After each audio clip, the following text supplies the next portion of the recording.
one of the other things that I talked to Elena about was, how do we support teachers and trainers in Russia to develop their business English content and methodology practice? So that's another goal that we have here, which of course we will see today. We'll have one person talking about critical thinking, and then Randi talking about her experience in Israel at the university. And also, like all events, and especially that's one of the reasons I love coming to Trendy, is that networking that we always have. So creating networks and networking possibilities, and also events for people who are interested in business English, and help them to expand their ideas and help them to create better business opportunities within Russia. And the last thing is providing business English teachers and trainers with continuing professional development, CPD, workshops and webinars face-to-face, but in the new normal online. And again, I want to thank all the people at Trendy English who have made this possible, and Elena, your hard work, okay, and Evgeny to make it possible. So that's my intro to what we believe BESIG Russia is and our goals. And I want to thank everybody for coming today. And I just look forward to two great talks from two great speakers sharing their experience, many years of experience about business English. Thank you. Thank you, Ron. Thank you. Thank you. So it's 10 sharp. It's time to start the official part of the conference itself. Again, I'd like to introduce our team today, and I'd like to remind it's a joint event of Trendy English and BESIG Russia. So today I'm your host. My name is Evgeny Usachov. I'm the member of the Trendy English team. And today with us, Ron Moraine, who is co-founder of BESIG Russia, and Elena Matveyeva. And I'm going to give the floor to Elena, who will introduce the speakers. So Elena, the floor is yours. Yeah, great. Thank you, Evgeny. So it's high time to start. And the first speaker today is Randi Harlev from Israel. I'm going to say a few words about her, and then we are going to greet her in a trendy English manner. So just wait for it, and I'll explain how we usually do that. So Randi teaches English for academic purposes and English for specific purposes in Israel. So she is a teacher trainer, and a developer of blended learning courses for commercial publishers and universities worldwide. She holds a PhD in organizational behavior and social linguistics and an MA TESOL. Her research is in assumptions in language teaching and in teamwork. So now let's welcome Randi. Let's give her your smiles in the chat box. Well, some good words of encouragement. Randi, where are you?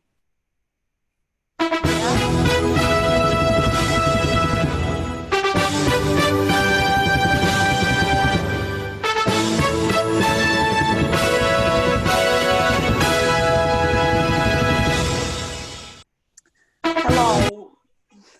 Welcome. So let's check if you can share the screen. Evgeny, can we make sure that Randi can share the screen, and the floor is yours. Okay, so far it's disabled, so I'm waiting for Evgeny. Thank you so much for that lovely introduction, and I'm very excited to be here with all of you. Randi, try now, please. Okay, yes.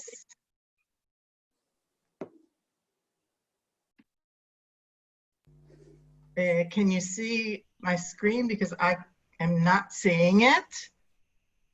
I'll try one more time. Yes, we can see it. Yes, we can see you can see it. Oh, okay. Yeah. So that's good. Okay, great. So good morning to all of you. And I would like to just begin by saying that I'm very honored and excited to be here.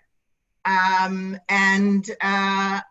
I teach at a college in Israel, and I'm going to tell you a little bit about it in a second. One of the things that's always been exciting for me is to develop new materials. So whenever I have that opportunity, I take advantage of it. And in our course in our courses that we taught this past semester, there were many opportunities, and I'm going to tell you about one of them. But first, I'd like to tell you a little bit about our college. Okay, I teach at a college called Ruppin Academic Center. It is in the center of Israel. It's a multicultural college, and we have faculties of business administration, social sciences and community, and engineering. Our college grants both bachelor's degrees and master's degrees. And again, when I mentioned that it's multicultural, the students are Jewish. They are from both religious and secular backgrounds. So, so that already makes it a little bit interesting. We also have many Muslim Arab students, Christian Arab students, Druze, Bedouin, and we truly do have coexistence within our college, which is wonderful. Our students are generally between the ages of 22, 26. In Israel, all young people have to serve in the army from age 18 to about 20 or 21. Then many of them travel for a while. By the time they get back to studying, they're usually around 22 or 20, maybe even a little older. Most of them work. So one of the constraints that we have to deal with is the fact that they are all very, very busy. I'd like to start out by telling you a little bit about what we're going to do today. So we're going to start with the macro and move to the micro and go back again. And that's why I like the image of the hourglass, because we're going to start with things that are pretty general and give you some theoretical background, then move into my own experience just as an example. Then we're going to back out and figure out how you can take these experiences and use them in your own context, in your own situation. So let's get started. And if you have any questions, by the way, just either write them in the chat box or raise your hands, and I know we have time for questions at the end. Okay, so one of the things that we often do at the beginning of our courses is to ask our students what their expectations are. And in the case of my class, some of the things that came back is that they wanted to be communicative in what they were learning. They wanted to be able to use their English. They needed it to be in a business context. And by the way, I'll tell you a little bit about the class itself in a minute. They wanted the course to be applicable and practical. They wanted it to be manageable. And most importantly, they wanted it to be relevant. Okay, and relevance came up again and again and again. So when we talk about teaching adults, and these, again, even though they may, they're still students, but basically they are young adults. And according to the principles of Andragogy, which was basically begun by Knowles quite a while ago, he talks about students needing to be intrinsically motivated. They need content which it must be purposeful for them. They want to take responsibility for their lives. They need to be independent, self-directed. Their course content should be life-centered. Okay?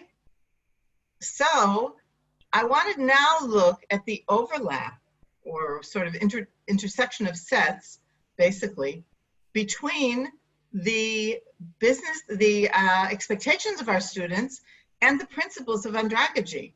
So we are talking here about content being life-centered and being relevant.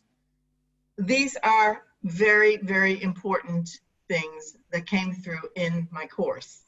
And this constantly reverberated in my head as we started our course. And I want to tell you a little bit about the timing. Our course started on March 11th. We all know what was happening in March in our world. So even though the course is a course that had been taught before, I was constantly thinking about how to make it more relevant, how to make it more life-centered for our own students. So I want to talk for a minute, though, about general curriculum design and development. And curriculum design is always iterative. So even though the course existed, we as a team were always making changes in the course. Even though phase 1 of design existed, even though we had already implemented the content in the past, even though we had had successful courses, we really needed to focus now on the improvement part. So again, I just want to remind you, so our students expected relevance. We wanted to aim for life-centered content.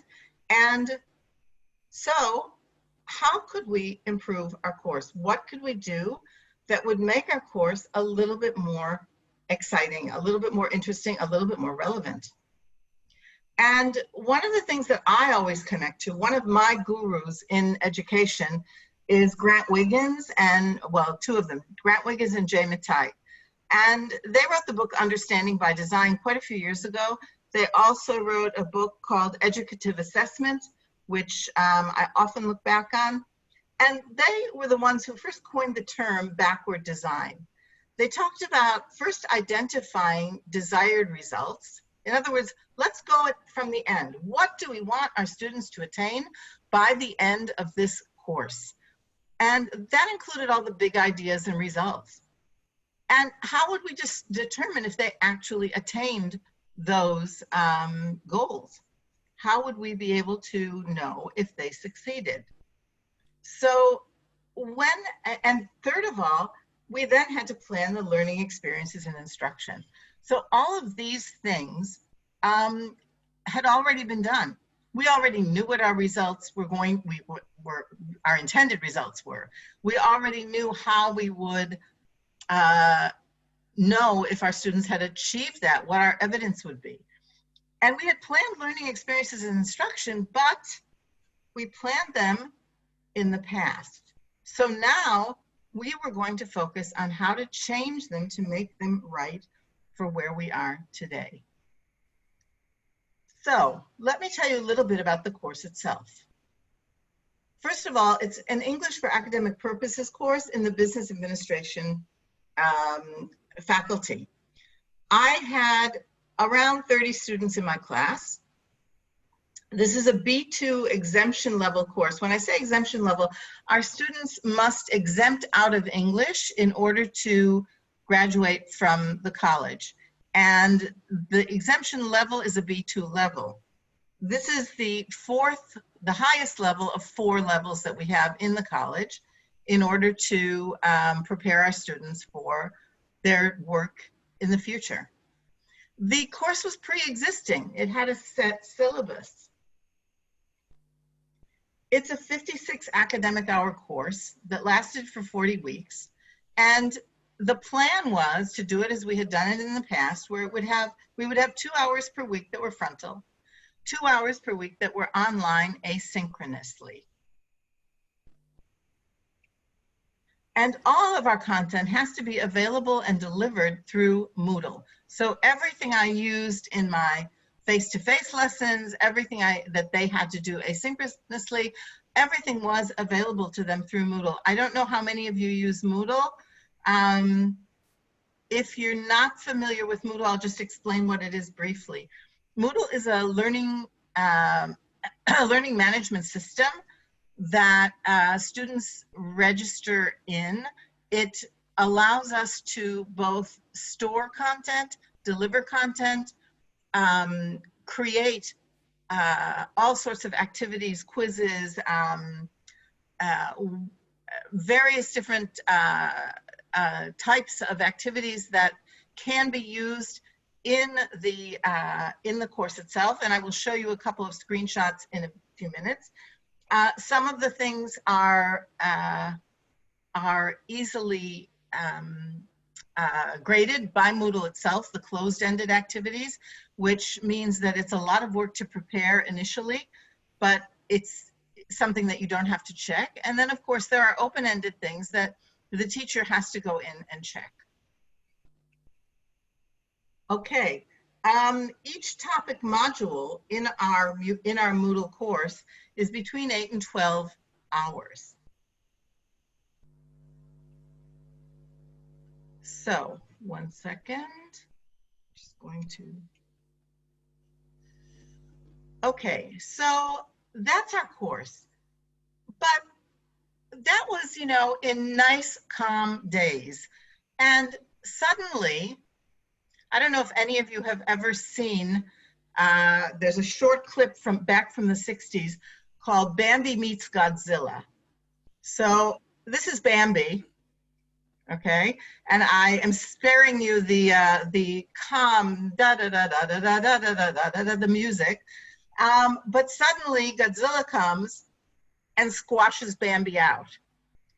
And this is the way I think we all felt, probably all over the world, when we got hit by coronavirus.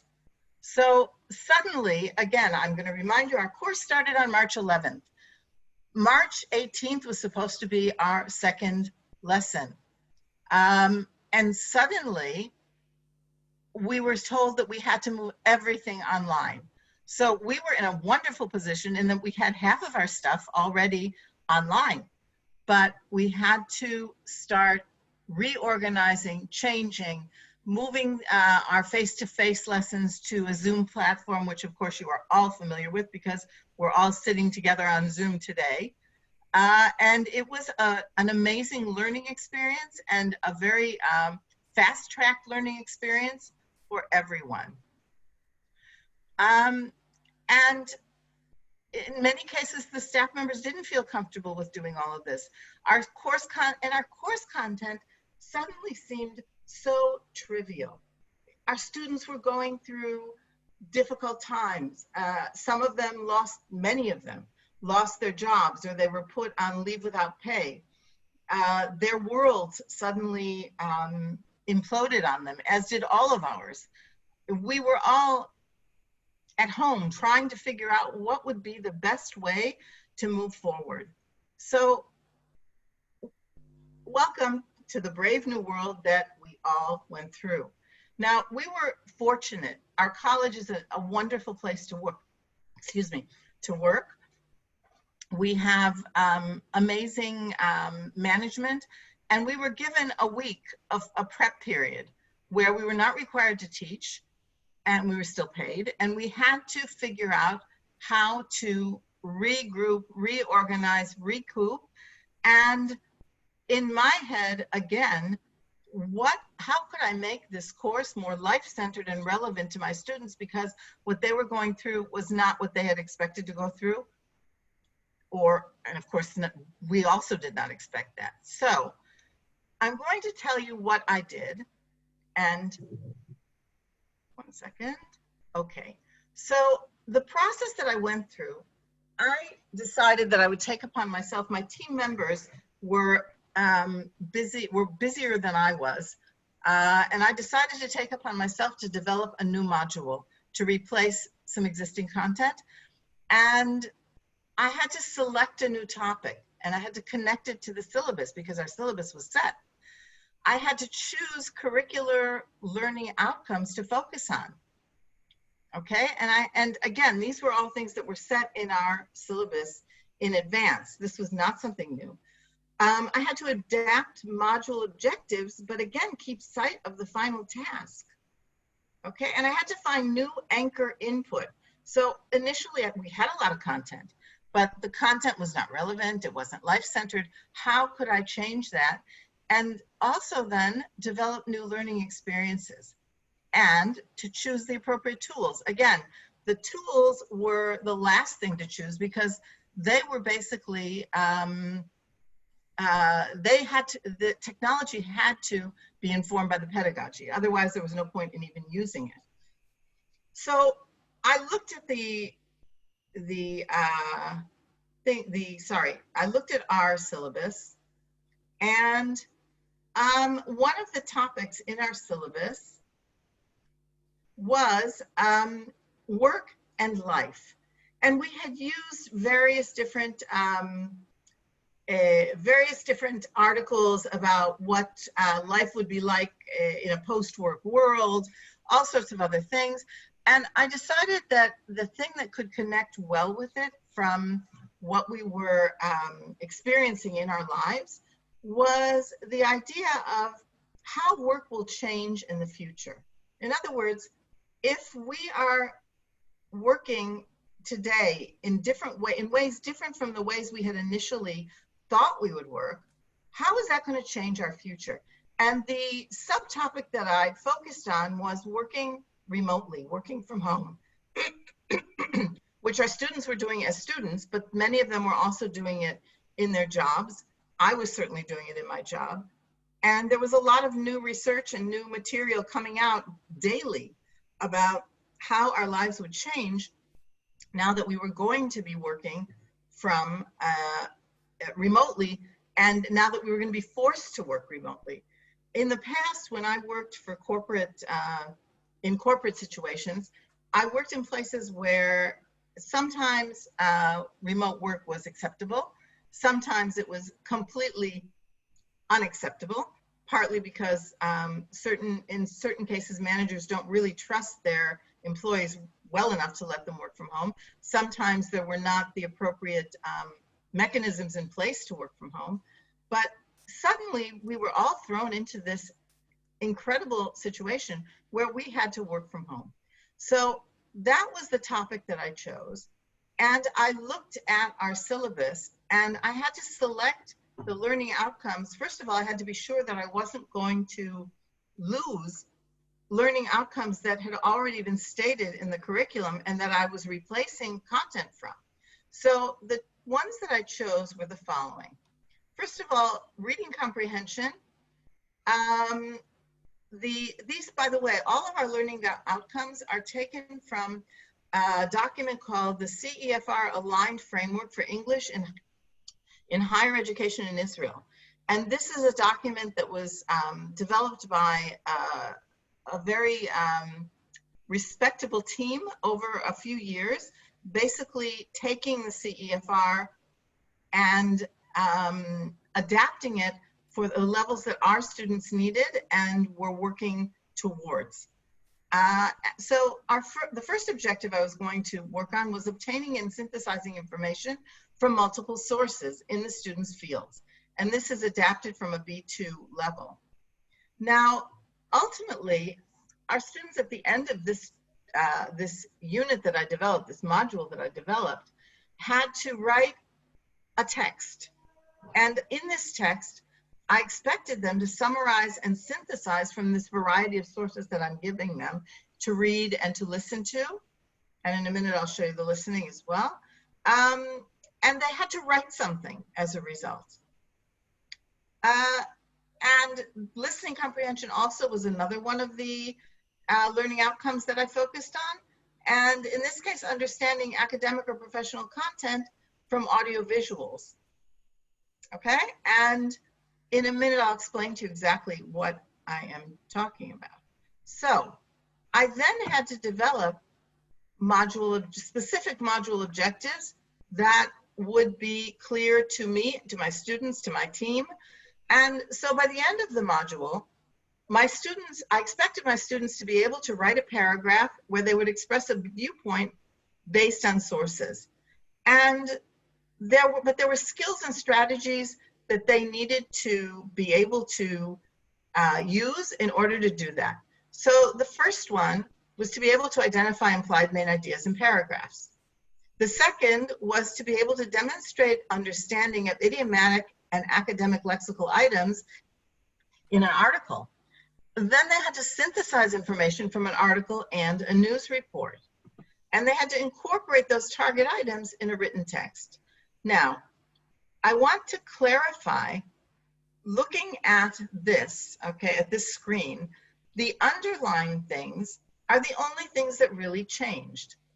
We had initially had all of these things in our course, and I was replacing content. So what was being replaced?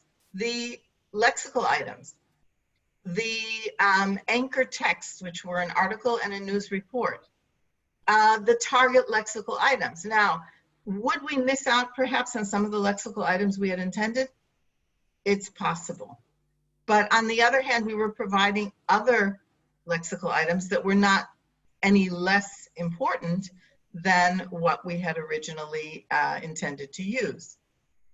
So what I'm going to show you now is the two lessons that I developed. We're going to look at them briefly one by one, and I'll show you the way they hold together and the things that I use, the different tools that I used also, that I hope you will be able to use in your own lessons.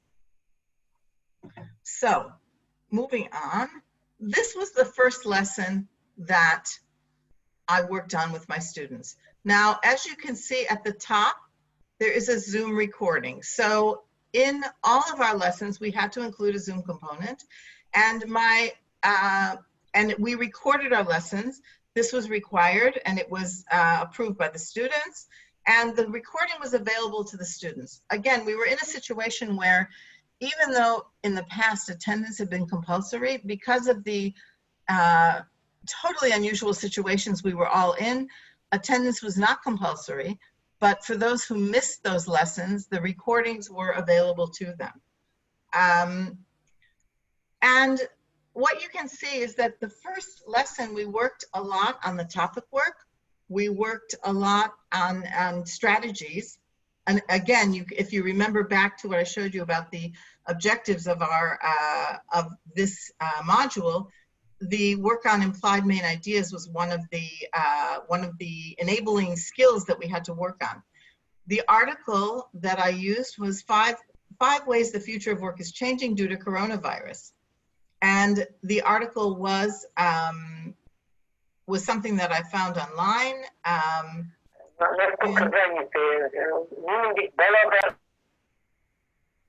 Sorry. The article was something I found online. We did a lot of work on the vocabulary, and they began looking at parts of a video, watching parts of a video called What Coronavirus Means for the Future of Work from Home. This video is a news report that we divided into 5 parts because it was a little bit long, and the students had to watch each part and respond to certain prompts and questions based on the video. But what I'd like to especially share with you is an activity that was actually developed by one of my colleagues. And this activity is based on, well, it's not based on, it's using memes to sort of tease out implied main ideas. Because if you think of memes, they are basically little pictures that suggest something, that hint at something. They don't tell you directly. So in a previous lesson, our students had worked on writing and identifying topic sentences, so in paragraphs. So this was a perfect example of allowing them to, on their own, work, or together, we actually did this, the beginning of this in our Zoom lesson, to come up with ways of writing a topic sentence about a meme that would include what the implied idea of the meme is. Now, it was a little bit maybe esoteric at first for the students, but they really got into it. So I'm going to show you the activity itself in a second. Hold on, I have to check. I don't know if you can see this, or I may have to switch my screen sharing. Can you see the actual Padlet or not, or no? Can somebody just answer me in the chat? We can. You can. You can see the Padlet on top of my presentation, right? Exactly. Okay, perfect. Okay, so you can see that because I did it from my Zoom and my Padlet, I just wrote the names of the students who suggested something in parentheses. So this one here, when you're working from home and your boss messages you about doing a Skype meeting, they sort of got into that. For example, and this is me after COVID-19 hit me. Hi, I'm looking after 3 Zoom meetings, one after the other. When I try and combine school and home, work from school and home, or the one with the dogs. Some of these are really funny. when I work from home, the bed is closer than the computer. And you can see that they came up with some really interesting ideas, and it gave them a greater understanding of what an implied main idea of something is. So it was a fun activity, and I don't know how many of you have used Padlet before. Maybe you can just write in the chat or raise your hand virtually, and I can just get a sense. I see a couple of yeses. Great. Okay, Elena and Ron and Evgeny, Olga, fantastic. Okay, so this is another way that you could use chat with your students. Use Padlet with your students, and it was fun. The students really enjoyed it, and some of them were able to use some of these ideas in future work that they did. I saw it coming through. Okay, so that was one activity that we did. I want to just show you for a second oops, that was not what I intended, sorry. 1 second, clicked on the wrong place. Okay, so these are the main inputs that I gave the students. The first one is the article, and you can see that I worked on it in advance. I highlighted vocabulary that I thought would be useful for them. Unequivocal shift, a tipping point, potential overhead savings, disruptive, evolve, significant. These were words that many of them were generally useful and important words for them. Many of them were specific to the situation that we were living in at the moment, and I thought it was good language for them to have. And again, language is language, so just the practice of learning and internalizing the various different vocabulary and lexical chunks that are part of the world that we are living in, this was really important for them. And I balanced the reading text with a listening text. And this was what I mentioned before. This was from CNBC. Again, we divided it into five different parts. And it was all very real for them, because it was something that was happening on the spot. Now, we're not always going to be developing new content on the spot or on the fly or however you want to define it. But in this case, it seemed to be the right thing to do. So this was my first lesson. Again, I'll take you back to this for a second. These were the things they finished in the first lesson. They learned about the main ideas, they read the article and had to do both a vocabulary and a reading activity in Moodle itself. These were the asynchronous activities. And they had to watch the first 2 parts of the video, and each part contained an activity that they did. Okay, so this was the second lesson, all right? And again, you may notice the gap in dates. Part of the reason was that our Passover holiday in Israel came at the beginning of April, so the students had a couple weeks off anyway, so it gave me some time to get organized. Now, again, in the second lesson of this module, you can see the Zoom recording at the top, and you can see that there was collaborative work in planning paragraphs. After that, they had to complete the video and the activities that go with it. And we worked on writing a good paragraph, stating your viewpoint in a paragraph, and putting an opinion paragraph back together. These 3 were activities that were in Moodle. And the fourth one was a place to submit an activity that they, submit a writing assignment that they did. But before we get to that, what I do want to share with you is a tool that I found incredibly useful. And it's a tool that you probably all are familiar with, okay? And that's Google Slides. Now, Google Slides, you don't have to spend a lot of time organizing and building a beautiful presentation, but there are huge advantages to Google Slides. Now, this is a screenshot from my Zoom recording, where you can see, those of you who are familiar with Google, any of the Google products, but Google Slides, will see up at the top, there are little icons of animals plus 12, whatever. These were the students that were participating at the time, okay? And I will take you to the actual Google Slides in a second, but the beauty of it was that at any time they were working, now the students were working in breakout rooms. How many of you are familiar with breakout rooms and have used breakout rooms in Zoom? If you are, can you just like raise your hand or write something in the chat? I'll wait for a second. I see pluses, I see U's, fantastic. Excellent, excellent, excellent. Breakout rooms are my new favorite tool, my new favorite toy. And I discovered that in many ways, I mean, again, there's nothing like face-to-face.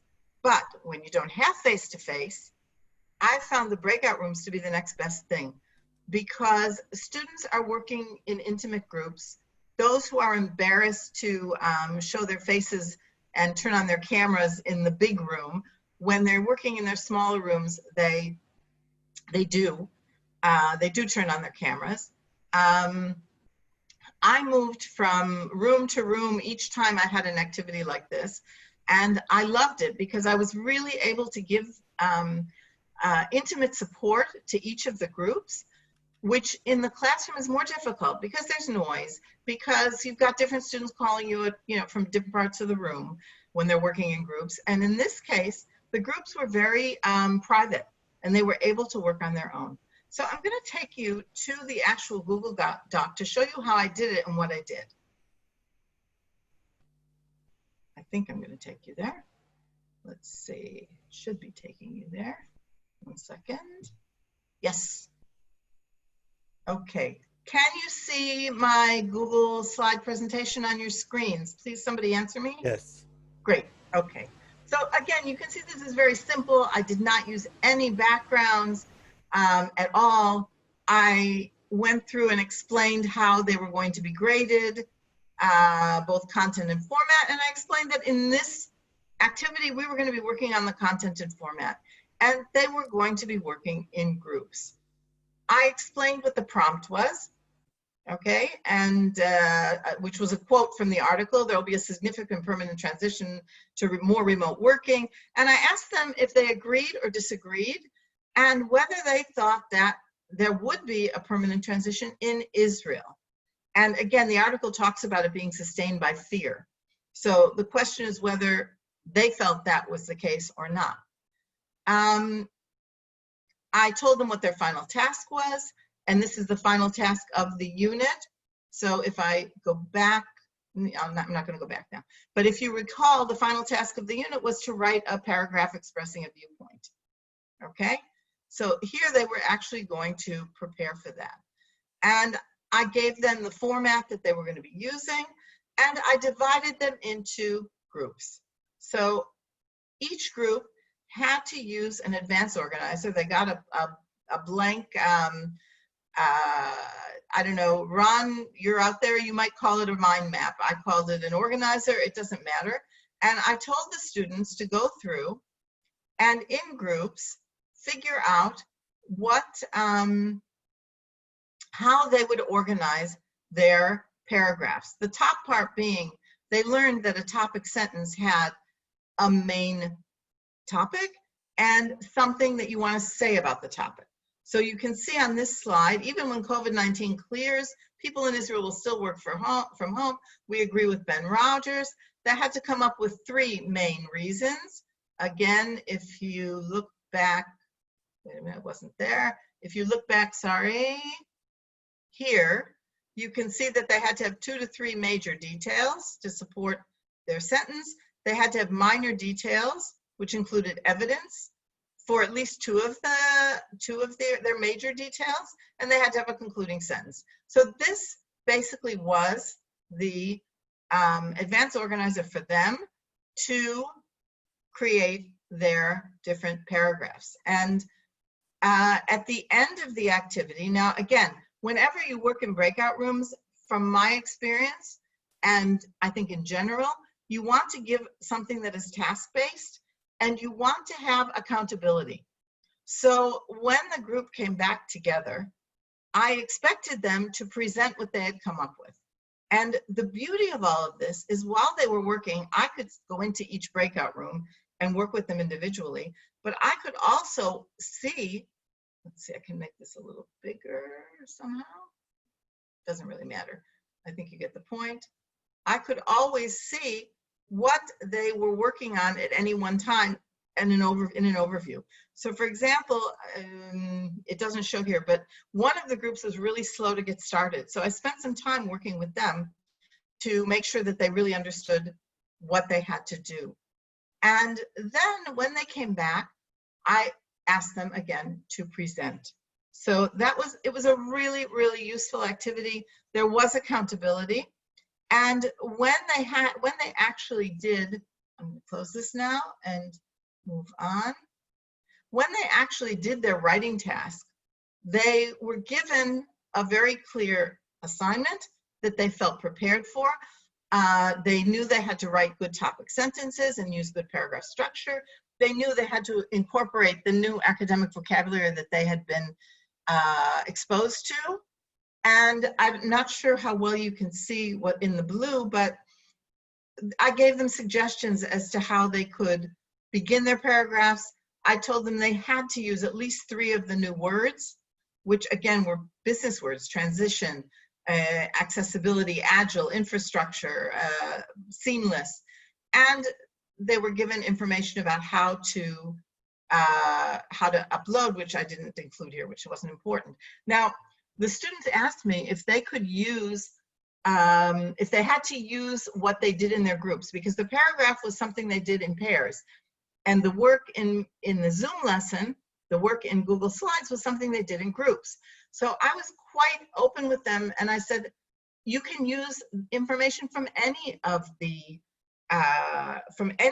groups if it suits you and your partner's way of writing. And my students had been organized in advance. I told them that they were going to be working with writing buddies throughout the semester, because when you have 30 students and you want them to do a lot of writing, it's an endless cycle of checking and giving any kind of feedback, formative feedback, summative feedback. So many of the assignments were done in pairs. In this case, it was done in pairs, and they were quite happy to work together.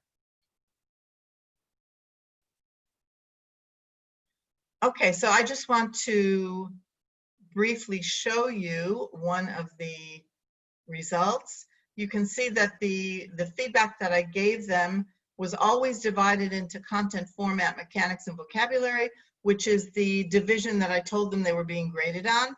I color-coded my comments in Moodle, which, by the way, is a pain in the neck for any of you who have ever tried that, but it is what it is. Let's see. Right, so I color-coded everything. I gave them feedback, and in general, not always, but many times I allowed my students to resubmit. And in other words, these were students, this pair that did a very nice job, but some of the students did not do as well as they did.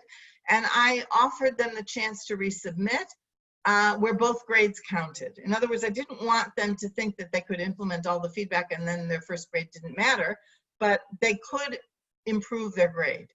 So they were given that opportunity at times throughout the semester, and I was actually surprised at how many of them took advantage of it. I didn't expect them to, and many of them were very, very motivated to do that. Okay, so what I want to do now is to just go back for a minute, and again, we're zooming out again, or we're going back to the macro of that,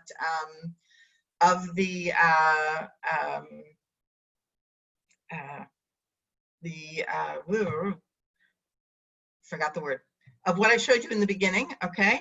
And we're going to now just review the things that I thought were important. So the first thing, when you're infusing new content of any kind, you cannot ignore what already exists. You have to connect it to your syllabus. You have to choose the curricular outcomes. What do you want to focus on? What is most important for you to focus on? You have to adapt those module objectives, but always keep that final task in sight. you'll probably have to find new anchor input, because the idea is, if you're going to make it relevant, you've got to bring in something new. You have to develop new learning experiences, and you have to choose the appropriate tools to do so.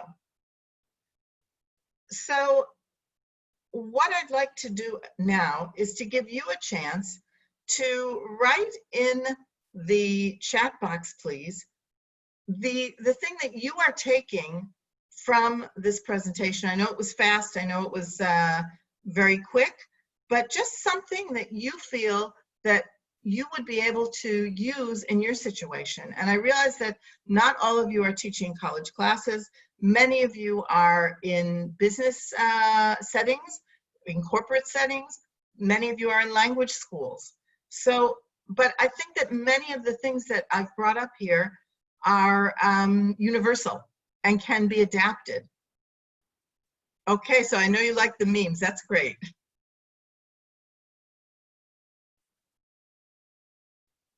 Keeping the final task in mind. Yes, super important. And again, this is something that we often forget. We often create activities, and we collect these activities and we think, oh, this is going to be fun, this is going to be cool. But I always, for many years, I worked as a teacher trainer at a university here in Israel. And one of the things that I constantly asked my students was, like, so what? What's the point? Why are you doing this? How is it going to help you achieve your final goal? And many times they were so caught up with the, excitement of doing an activity that they forgot that there's a reason why they're doing it. And so that was really important. Okay, so I can see that keeping the final task, using memes. Yes, the person who wrote, I work at university, the situation was the same, we faced the same difficulties. Not surprising. Yeah, Rob, I know you hate the misuse of breakout rooms, but I think producing something, again, I agree with you completely. Producing something and making students accountable to report back, to use what they've done, that's the point. Okay, expectations, using memes, incorporating new critical info, continuing the comprehensive evolution of students into our, wow, that's a big thing. I'm so glad that you were able to take something like that from the presentation. Yes, Padlet is worth a check. It's definitely worth looking at. Memes, Google Slides, articles, using articles just to expand vocabulary. Yes, it's articles are both articles and listening activities or listening texts are excellent for as input for a task afterwards. And yes, using the formative assessment and breakout rooms was very, very helpful for me also, and for the students, I think. Okay, I know it's we're still a minute or two early, but I'd like to thank you all, and that'll, I guess, leave us a couple extra minutes for questions. Is that okay? Elena, Evgeny, is that okay? Yes, absolutely, absolutely, yeah. Thank you very much. So we actually have about 10 minutes for questions. So anybody who would like to ask a question, you can use the microphone and ask your question, or maybe write a question in a chat box, and well, Randi is here to answer. Thank you very much. It was really useful, and I actually really like the idea of this reflection, like the students have to understand why we are doing it, what's the point. And I also do that a lot with my students, always encourage them to reflect and think about why, what's the point, what are you getting from here? Yeah, I had a doctoral supervisor who every time he didn't like something, or he didn't get something that I wrote, would write in big red letters across the page, "So what?" So that constantly reverberates in my head, the "so what." Yeah. I have a question about your breakout rooms and how you used it. Randy, Sure. if I can jump in there. Of course. Can you hear me? Yes, I hear you just fine. I like that you pointed that out, because I think teachers really need to take advantage of that breakout room and collaborative learning, that, you know, all of that happening in there. But I wanted to ask you about, were your students assessed before for language pre-knowledge before they attended your class? That Yes, was one they question. The students are placed using a psychometric test that all students entering any institution of higher learning in Israel must take, and they are placed according to level on that test. In some cases, in some of the institutions, things like IELTS or various different assessments are used, but basically there is an Israeli equivalent that is called the psychometric exam, and their English levels are assessed by that, and they are placed according to that. Does that answer your question? Yeah, it does. And the second question I had was about, you know, the task that you were giving, because, you know, you never really said it, but you were doing task-based learning, and well, of course I was. And you know, Sorry. project. Okay, this is just a shout out to Ron Marine for task-based learning. Yeah, because, you know, I'm a big promoter of task-based learning. I really think it's very effective for language learning. But, you know, there was really nothing said about, and I noticed about, how much choice do you actually give students and learners in your classes to choose, you know, because, you know, task-based learning is about, you know, product creation, and Yes. so how much voice and choice did you give them to be creative and just, you know, maybe create their own kind of product at the end, which gives them that sense of individuality and still can be assessed, I think. Was there some level of voice and choice there for the product itself? Okay, so first of all, you're sort of, in my head, you're sort of sliding from task-based learning a little more into project-based learning. Mm-hmm. Yeah. And this semester was an extremely unusual semester.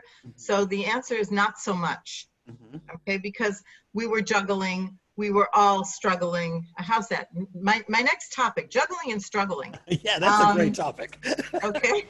But, I call it fumbling and stumbling, yeah. Yeah, that too, fumbling, juggling and struggling, fumbling and stumbling, that's great.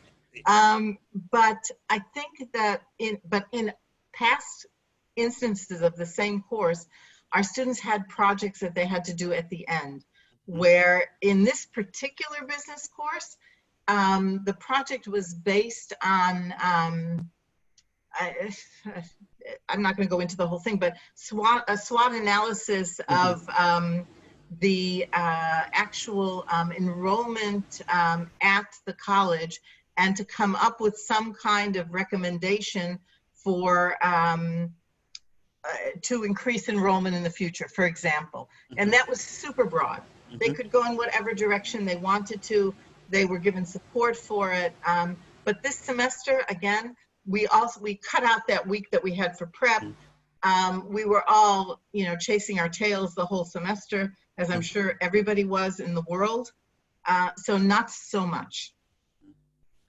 There was one more point, and then if anybody else has any other questions, you used the word resubmit, and my eyes just lit up when you said that you allowed your learners to resubmit their work. And I'm just a big supporter of that as well, that, you know, give them a second chance. Yeah, maybe they can do better. Maybe they learned something from the others. You said that there was a lot of people actually did it, yeah, to resubmit. Yeah, you know, this was the point where I opened my mouth and I wanted to stuff a sock in it. Like, do I really want to do this again? Do I really want to check these things again? And my students were all really excited. So again, not every single writing assignment. Some of them were just summative, because, you know, again, there is a limit to how much time we all have, and process writing is time consuming. But if you ask me my pedagogical beliefs, absolutely. I mean, none of us get it right the first time in most things. Why not give another opportunity, another option? And I was, again, surprised at how many of them were happy to do that. So, yeah, Thanks. Thanks, Randi. My pleasure. Thanks a lot, Randy. Could I ask you to stop sharing because we're Yes, of course, of a course. storm of applause, by the way. Sorry about that. Yeah, okay. How do I stop sharing? Wait a second. If I just close it, does that stop sharing it? I think. Yes. You should press stop sharing somewhere. There is this button, stop sharing. I don't see a At the button to at the stop bar. sharing. Put your cursor to the minute. bottom. I think I'm not the host, so I don't know. I mean, I closed the presentation, so I don't know what you're seeing right now. We're seeing a beautiful picture of your neighborhood, probably. Yes, this is my backyard. Well, it's not my backyard. It's the fields beyond my backyard. I'm not sure how to stop sharing. How do I stop?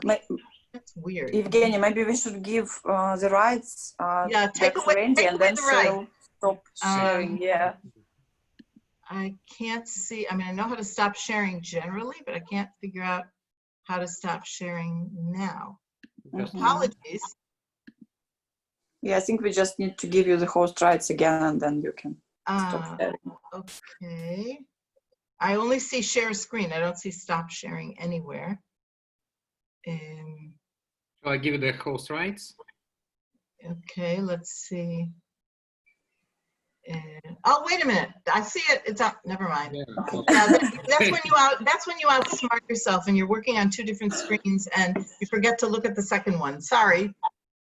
It's okay. And okay. now there was a question in the chat box, if I could ask. So please. The question was, how many exams a student has to face there? That was the question. Okay, so the assignments are given weekly. I see the question now. The assignments are given on a weekly basis. Occasionally, if they're big assignments, it could be 2 weeks or a little more. As far as exams, in normal times, students, that's actually a really interesting question. In normal times, students have a midterm and a final exam, which count all together for 50% of their grade, and 50% is all of their classwork. But again, we live in unusual times. And this semester, because we did not go on campus, first of all, we canceled the midterm. That was the first thing we did. We just canceled it because it took time to organize. For the final exam, we actually created an online final task, which was extremely labor intensive. And our students did that online.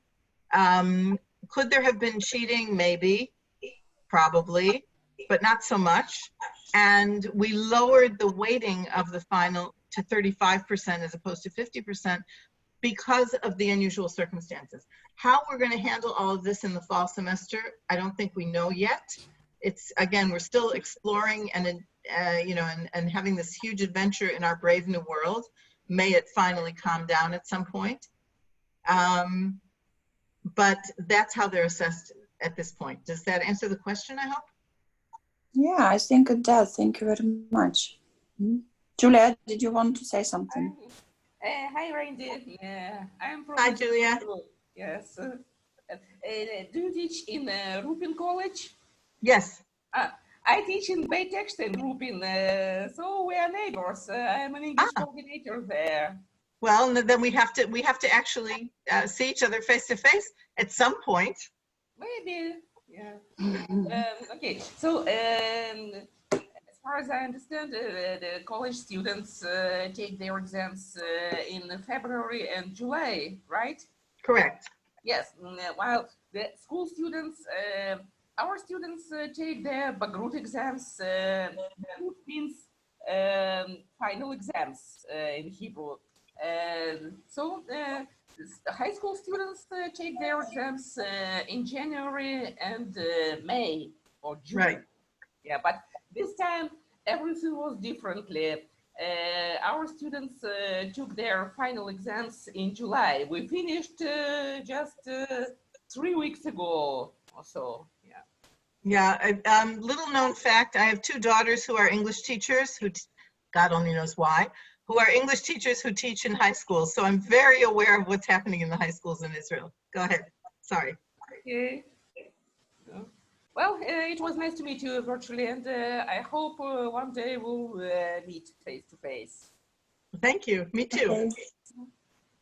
Thank you very much for your comment, Julia. So this is how BESIG Russia brings people together. That's great. It's really cool. So, and Ron, did you want to say something before I say something? Well, I think we have to move to our trendy English, the way we say thank you for everybody, to the speakers. So I think, don't we allow everybody to get their videos on and clap? Yes, we do, Randi, but and say there is one.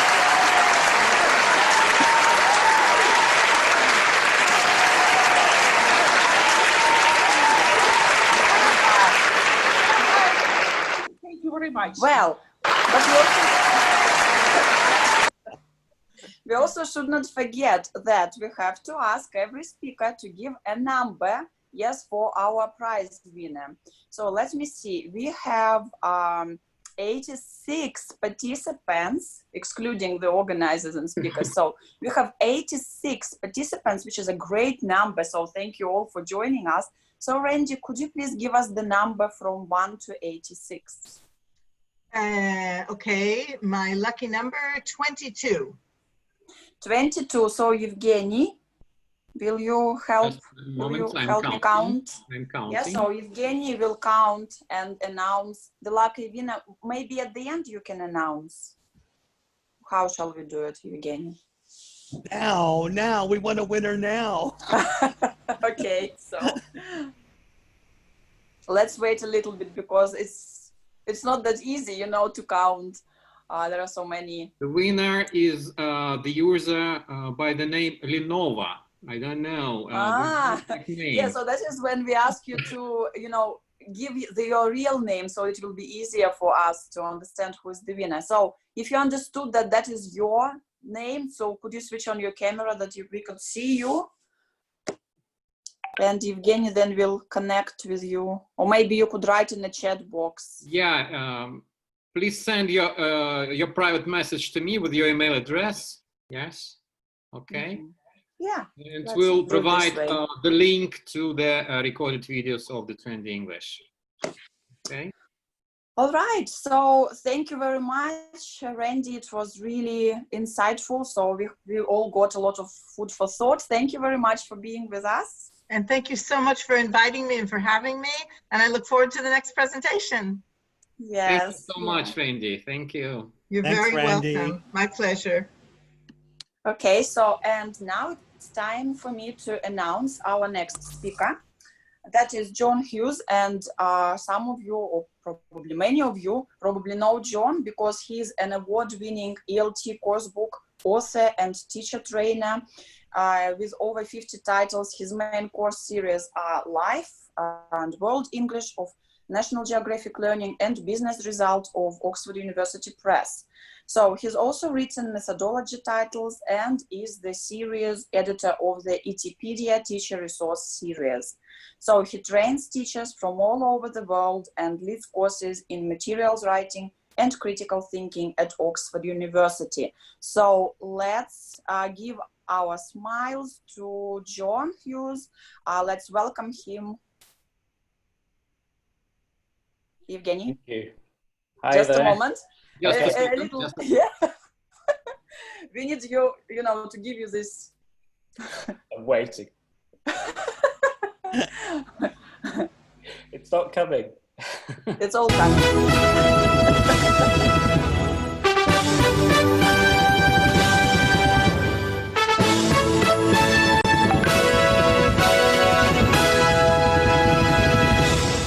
Yeah. It's an amazing introduction. I feel like the Queen of England. John, so the floor is yours. You check that you could share the screen. Okay, let me see what I can do. Hang on.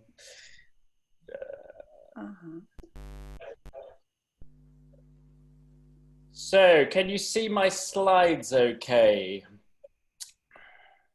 Not yet, I'm afraid. Okay. I can't. Can we? I can see them. Yeah, yeah. Yeah, are we good? Okay, yeah, great. People are saying yes, fabulous.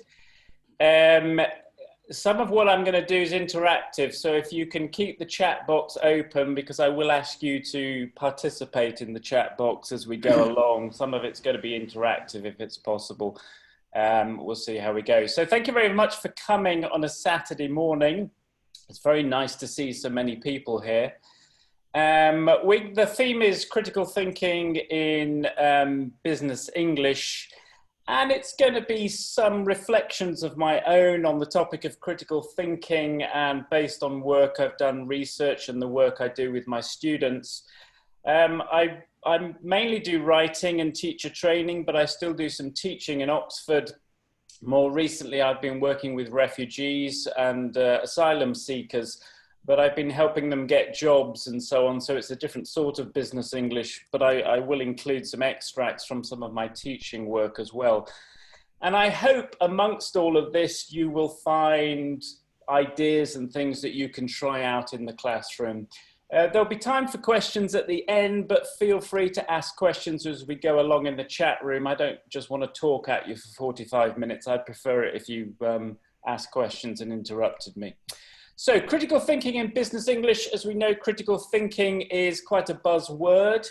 It's influenced a lot of my writing in recent years. Further reading, if you're interested in it, my contact website is John Hughes ELT, but I'm involved in a series called ETpedia Business English, which has lots of practical ideas for business English teachers. Also Oxford University Press. A series called Business Result. We're now into the second edition of the Business Result. It's a 6-level course series, but in the second edition, we included a lot more critical and creative thinking activities in it. We were quite self-consciously included a lot of 21st century skills. And more recently, I've published a methodology book called Critical Thinking in ELT, which is a look at the history of critical thinking in education and then in language teaching, and then we look at practical ways of using it, but it's much more focused on the general English classroom. Today I'm primarily going to focus on the importance of critical thinking in business English. So the first thing, I'm basically going to answer 3 questions in this session. Why does business want critical thinkers? So the world of business demands or is looking for employees who are critical thinkers. And if we're involved in teaching, for example, the age group that the previous speaker was just talking about, people in their 20s, undergraduates, they want those people to be critical thinkers. And as business English teachers, we can influence that.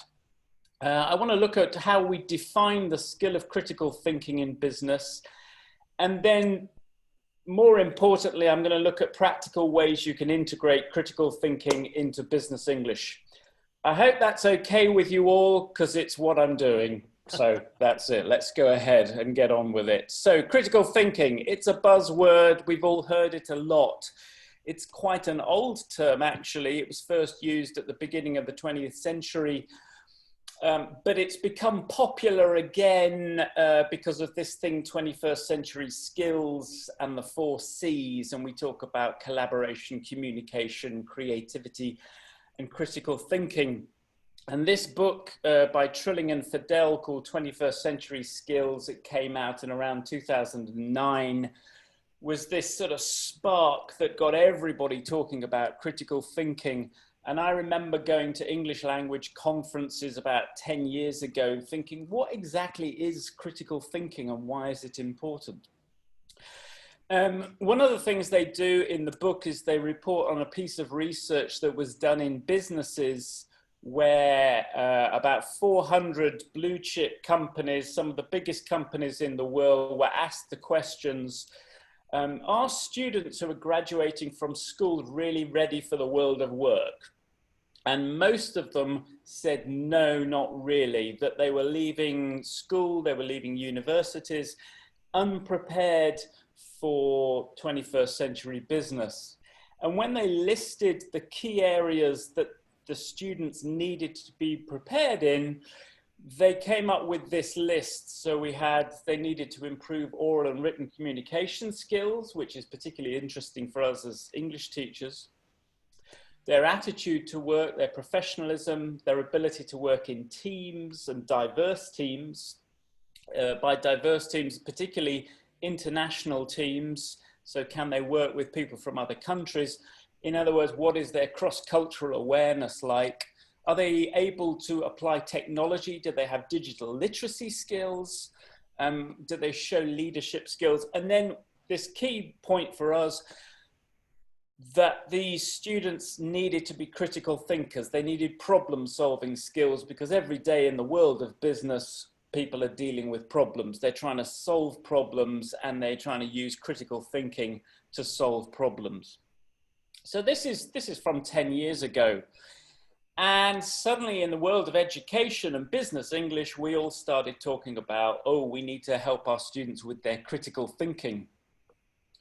There's a question in the box. Can we get the presentation at the end? Yes, I can provide a set of PDF slides of this presentation if somebody lets me know where to send it, and then it can be shared amongst participants. That would be fine. So this is 10 years ago. Now it's 2020. The world is changing dramatically. What's the status of critical thinking? Well, if we want an indication of that, the World Economic Forum in 2018 got together and they started looking at the future of jobs, and they did a survey around the world, and they asked the question, what skills does the future workforce need, and what will they need by 2022? And again, these were people, businesses all over the world, and they supplied a list of the key skills for people in the future of the work.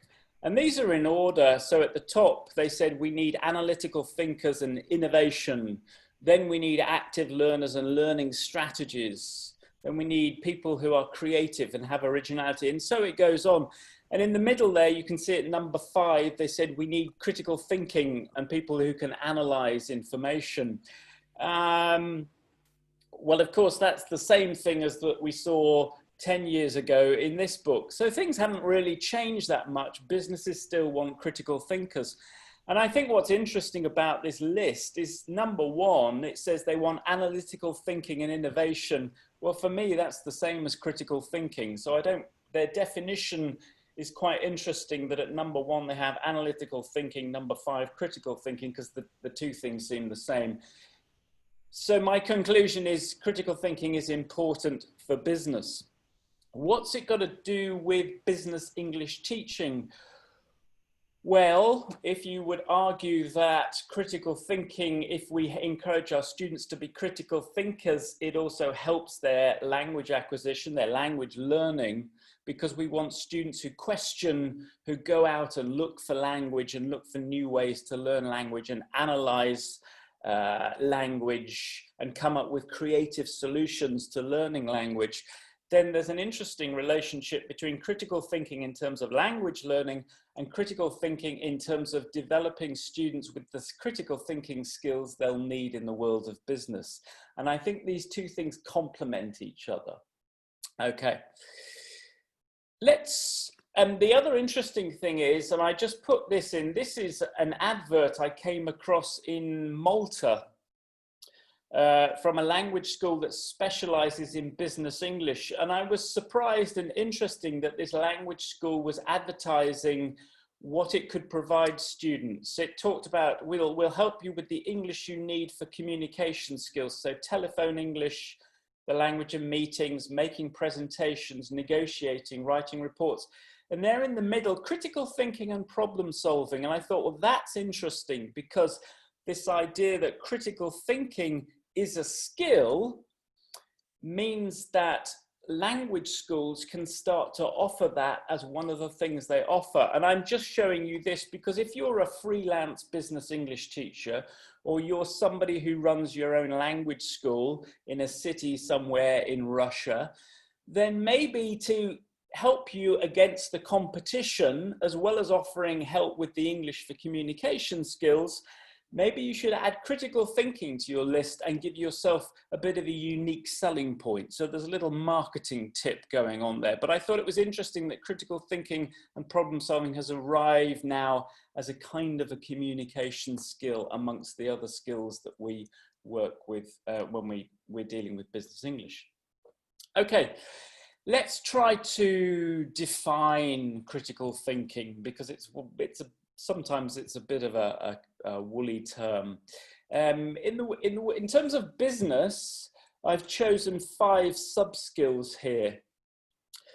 First of all, I think it's important that what critical thinking does is challenge our assumptions. And if we're teaching particularly millennials, 20-year-olds, teenagers, undergraduates, and so on, but even older adults, we come to things with certain assumptions, and we might come to the world of business with certain assumptions. We might assume that people buy and sell in a certain kind of way. Well, actually, we need to challenge those assumptions, and that can make for an interesting language lesson. And we'll look in a minute how we can do that. Identifying evidence is a key part of being a critical thinker, because particularly in reading lessons, we can ask students to read a text and answer those basic comprehension questions that test lower order thinking. But actually, students need to read between the lines quite often. If they're reading authentic text from the internet, they need to develop the ability to identify real evidence and question the evidence. Which brings me to the third sub-skill. We need to get our students asking higher order thinking questions. Many of you will be familiar with the idea of Bloom's taxonomy and this idea of lower and higher order thinking. We need to ask questions that analyze and that evaluate. And we need to encourage our students to do that, particularly in the business English class. We need to help students identify perspective, particularly the perspective of others. So we need to understand the perspective of, say, our customers, or if we're doing business overseas, we need to identify the perspective of people from other cultures. So if I'm going to do business with China, I need to understand the Chinese perspective. If I go into a negotiation, I need to understand the perspective of the other person. So it's a key sub-skill of critical thinking. And finally, critical thinking has this important relationship with creativity, and we can talk about creative thinking and creating solutions. And I would argue that you can't have effective creative thinking without effective critical thinking. So if we encourage critical thinking, we improve students' creativity. Okay, now I'm going to illustrate each of these with a practical activity that you could use in the classroom. Okay, challenging assumptions. I'm going to start with an activity where I try to challenge your assumptions. Let's see what you think, okay? Imagine we're going to do a lesson with our students on the topic of ways in which we communicate. And I've chosen this because it's kind of topical in connection with the fact that we're all teaching with Zoom now. Here's a statement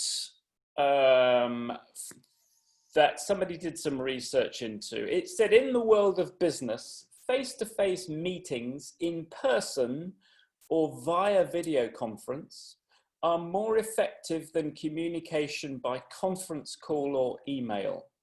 So when you can see the person, communication's more effective than if you're just talking to them by phone or you're using email.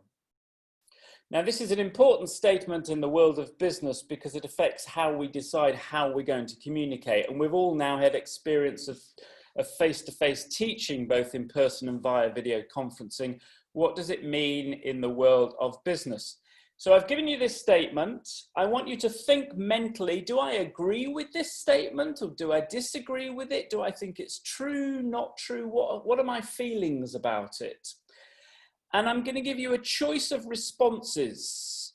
Okay, there's a choice of responses to that statement between 1 to 7.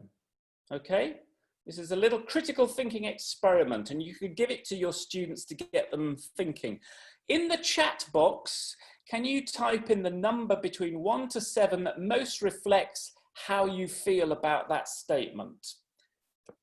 Don't worry, you're not committing yourself. It's merely an activity just to kind of get you thinking about critical thinking. Everybody's being very kind of precise about it. A lot of people agreeing it's true. Some people more ambiguous, agree, disagree. Okay, that's fine. It's not a test. Okay, so we've got lots of people. In general, we seem to agree that face-to-face communication online or face-to-face is more effective than phone calls and emails. Now, you've chosen a number between 1 to 7. Let's see what it says about your critical thinking. Do not take this personally. It's just an awareness-raising activity. This is what your number says about you in terms of what I want you to do as a teacher. If I was starting off my course with students, this is what, if you've chosen a number, what I'm trying to do is to get you think about what the number says about you, okay? So if you said 1 and you said, well, I'm not interested in the topic, yeah, but in class and for the world of business, I need you to be interested in whatever the topic is. 2 and 3 is fine, you have a strong opinion, but can you give reasons? 4 and 5 is safe, but I still need you to start giving your opinion. So if you start clicking on 6, then okay, you're giving me reasons, you're saying why, and the word why is a key word in critical thinking. The word why takes us beyond lower order thinking. Number 7 is where I really want my students to be, because I want them to have reasons, but I want them to give me evidence. And so this is a particularly, this is based on an idea by Deborah Hills, who wrote a book mainly for EAP students, English for Academic Purposes students, where she wanted to encourage students not only to have opinion, not only to express opinion, but to go off and find the evidence to support their opinion. And in the world of business, this is also important. Now, you can do this activity to start off a lesson. So, for example, you can write any statement on the board. So if you're using a reading text, which is expressing an opinion, just write it on the board. Then have students respond, then show them this, and then you give them the reading text and they start to look for the evidence. Rita's asked the question, well, I can have reasons for something, so I could agree with something and I could give you reasons, but can I support the reasons with evidence? Is there research to support it? That would be the difference between a reason and evidence. It's just going deeper, and we can't always do it. Sometimes our reasons are based on personal experience. Well, personal experience is evidence, but you might also in business go further than that and look at other research. I hope that answers your question. Okay. So if I gave you evidence now, the statement I just showed you actually comes from evidence. It was research done at the Kellogg School of Management, and it said, yes, face-to-face meetings are more effective when individuals have not met before.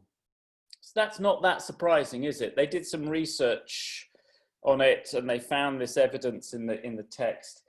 They said it didn't make any difference to communication when individuals have already worked with each other before, face-to-face or just speaking over a conference call and you can't see the other person. It's the same, the relationship is the same. No difference when there were tensions between people. In fact, the face-to-face meeting could often increase tension. So sometimes actually just emailing or making a phone call was a way to reduce tension. And this is the last piece of evidence is interesting, the cultural difference that students from or business people from Eastern cultures are less affected by the face-to-face communication channels. They're happy enough if it's just through the phone or through email is what they found. But face-to-face is considered more important in Western business culture. This research comes from a book called 101 Business Ideas That Will Change the Way You Work. I love using this kind of book with my students. This was 101 ideas where it presents the ideas and then it asks you what you think, and then it provides you with the evidence. The interesting thing is that this was published in 2013, and I wonder now if the research was done now that the whole world is using Zoom and doing face-to-face online, I wonder if the results would change. I think they might do. So the evidence might change. The whole point of this is to get students, is to challenge students' assumption but also to get them identifying evidence, which is the second sub-skill we want to encourage students to do. We want them to get them to read and listen more deeply. So when you're doing reading and speaking with, reading and listening with your business English students, you want them to start trying to identify evidence. And if you use authentic texts from the internet, it's sometimes quite hard to identify evidence, because in recent years, we know that evidence off the internet is really questionable. We've got issues like misinformation, disinformation, fake news. We're in the post-truth generation. It's all that information on the internet that we don't know if it's true or false. So we're kind of encouraging students to start questioning evidence when they come across it. Let me teach you a new word that I came across while working on business result. That's the word of statisticulation. Statisticulation is a good example of use of misinformation. For example, if you get students to present graphs and charts and they want to present a certain perspective, teach them statisticulation. Statisticulation is all about how you visually present evidence. So if you look at the two graphs that I'm showing you there, they look quite different. The first graph shows a dramatic increase. You know, the figures are skyrocketing up. If you look at the graph on the right, the figures look quite level. But in fact, they're showing the same data.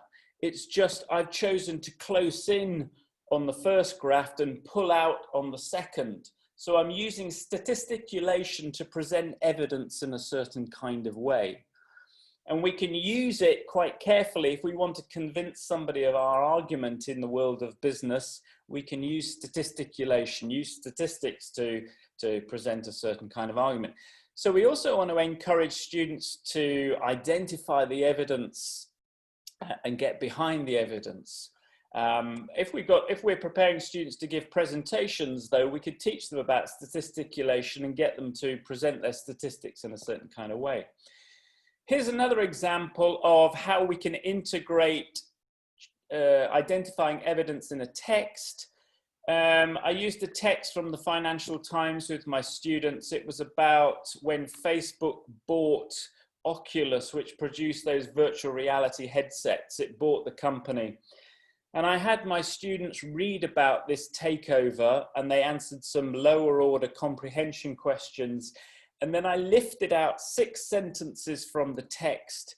And I said, do you think these sentences are indicating factual information or opinion information? Do they represent real facts, or are they the opinion of the writer? And then I got them to underline key language to illustrate whether it was factual information or opinion information. Now you can do this activity with any kind of authentic text. The texts from the Financial Times are very good, or The Economist. Maybe you have business texts in Russia that are written in English, but just take a recent article, and once you've done the basic comprehension work, pull out sentences and get students to identify if the sentence is factual or opinion and develop their critical thinking. So what I wanted students to do was identify, for example, in sentence number 1, it's a very factual sentence, and they underline phrases like on March the 25th and $2 billion. And they learn from this that numbers, dates, that kind of information in a text generally indicate factual information. In sentence number 2, it's interesting because the writer puts in the phrase "at last" to indicate that the writer thinks we've been waiting a long time. So suddenly there's a little bit of opinion language creeping in there.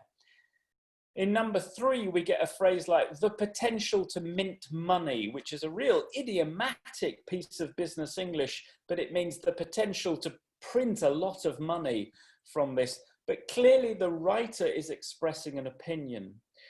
And if you take authentic text like this and have students discover language in this way, it's really developing their critical thinking skills. And it doesn't take much preparation as a teacher. You just choose 6 or 7 sentences, some that are factual, some that are opinion, and students have to identify language. And they learn that things like adjectives, adverbs, modal verbs, that kind of language is the language that sophisticated writers use to express opinion. And it really develops their own writing skills as well. They suddenly realize that I don't have to use a phrase like, in my opinion, I think. They realize that they can start to use opinion adjectives or modal verbs to suggest what their perspective is. Okay, so identifying evidence. Now I want to think about questions. Getting students to ask questions is really important. And here I want to broaden out this idea of what we do as teachers to encourage higher order thinking. And I want to refer to some research that was done in around 2000. Because it tells us a lot why students don't use their higher order thinking questions. And I would argue that actually quite often students don't ask the why question in class, or they don't ask higher order questions because they're not encouraged to. That we as teachers need to work harder to get students to ask higher order questions. Let me show you this research. This was research done with some school children in classrooms. They recorded these secondary school classrooms in England. And then they recorded lots of different lessons, and then they analysed what was happening in the lessons as far as questions go. These are quite frightening figures. If any of you have been teaching for more than 20 years, these are quite frightening, okay? Basically, they discovered that on average, the typical teacher asks 2 questions per minute. That's 400 questions a day. That's how many questions you're probably asking. Now, this includes questions like, have you done your homework? Have you got your course book? Did you have a good weekend? All of those extra questions, okay? So it's not just questions for teaching, but that's how many questions we're asking. In a year, that's 70,000 questions you're asking in a year, and that's between 2 to 4 million in a career. If any of you have taught for over about 20 years, then you've probably asked your students between 2 to 4 million questions. How does that make you feel? Write that in the chat box if you like. When they did analysis of the questions, they discovered that only between 4 to 8% of the questions that teachers were asking were actually, I love the comments in the chat box. When they analysed the questions, they found that only between 4 to 8% of the questions were higher order thinking questions, that they were the why questions. So as teachers, the teachers weren't doing their jobs. They weren't getting the students, they weren't stimulating the students' higher order thinking because they're just asking yes, no questions. The other thing they found that teachers were asking questions but not waiting long enough. Now, if you're an experienced teacher, you know this, that the important thing when you first ask the class a question, you need to wait. And inexperienced teachers, they'll often ask a question and they panic because nobody's giving them an answer, and so that they answer the question themselves. When of course, as experienced teachers, we learn to wait for the answer. But what this study discovered was that in general, if you ask a lower order question with a right, wrong answer or yes, no question, you need to wait around 3 seconds. And I think with language learners, possibly 5 seconds. They do teach it on the CELTA course, and it's one of those key things we learn as new teachers. But for what they don't teach on a CELTA course is that for higher order thinking questions, you need to wait much longer. They say 10 seconds in this study. I would argue we wait even longer. It's one of the reasons, and they do teach this on CELTA courses, why we put students in pairs and say discuss the question first, or discuss it in groups and then come back to the class. Because for a higher order question, you've got to deal with the language and you've got to deal with the concept, which is complex. So it's important to leave that time. But what they found is that teachers are not asking those right kind of questions. So Aliona, example of higher order question would be, why do you think this is a problem? What evidence do you have to support this? In your opinion, that kind of question, what's your opinion of it? Where your students, where there isn't a right, wrong answer, where you're having to go beyond that. I'll give you some more examples of higher order questions in a minute. The other thing that the study noticed, and this is important, on average, in a typical lesson, the student asks one question per lesson. I think this is really shocking, because you cannot encourage students to use critical thinking and higher order thinking if you don't have them ask the questions. So our job as teachers is to create situations where students ask questions, and they have to be the right kind of questions. So here's an activity I might give my business English students to encourage higher order thinking. So you can see 8 questions on the screen, okay? In the chat box, tell me, what is the grammatical connection between those 8 questions? I'll get you to do a little bit of work. What do you think the grammatical connection is?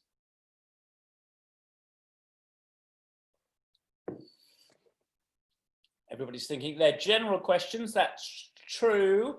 Valentina wins the prize because she wrote, first of all, they're yes/no questions. If you ask these questions, you will only get the answer yes or no. They are what I would call lower order thinking questions, okay? Now, I could give students these questions on the board and I want to practice a certain type of language. I could put them in pairs and students can ask and answer the questions, but they will only ask the question and the other student will say yes or no. What I need students to do actually is to generate higher order thinking questions, and the important thing is that they're actually using more open questions. So what I do is, for students, I write open questions on the board, and step 1 is to say to the students, can you rewrite these questions so that they're no longer yes/no questions, but they're open questions? So students might rewrite, it says, why do you think money is important than job satisfaction? Or who do you prefer working with in a team? Or why does your boss work long hours? So in pairs, they rewrite the questions. So it's practicing the grammar of questions. So there's a linguistic reason, but then they've written a new set of questions and then they get into pairs and they ask each other their open questions. And as a teacher, I can monitor that they've rewritten the questions correctly, but I'm also encouraging their higher order thinking, okay?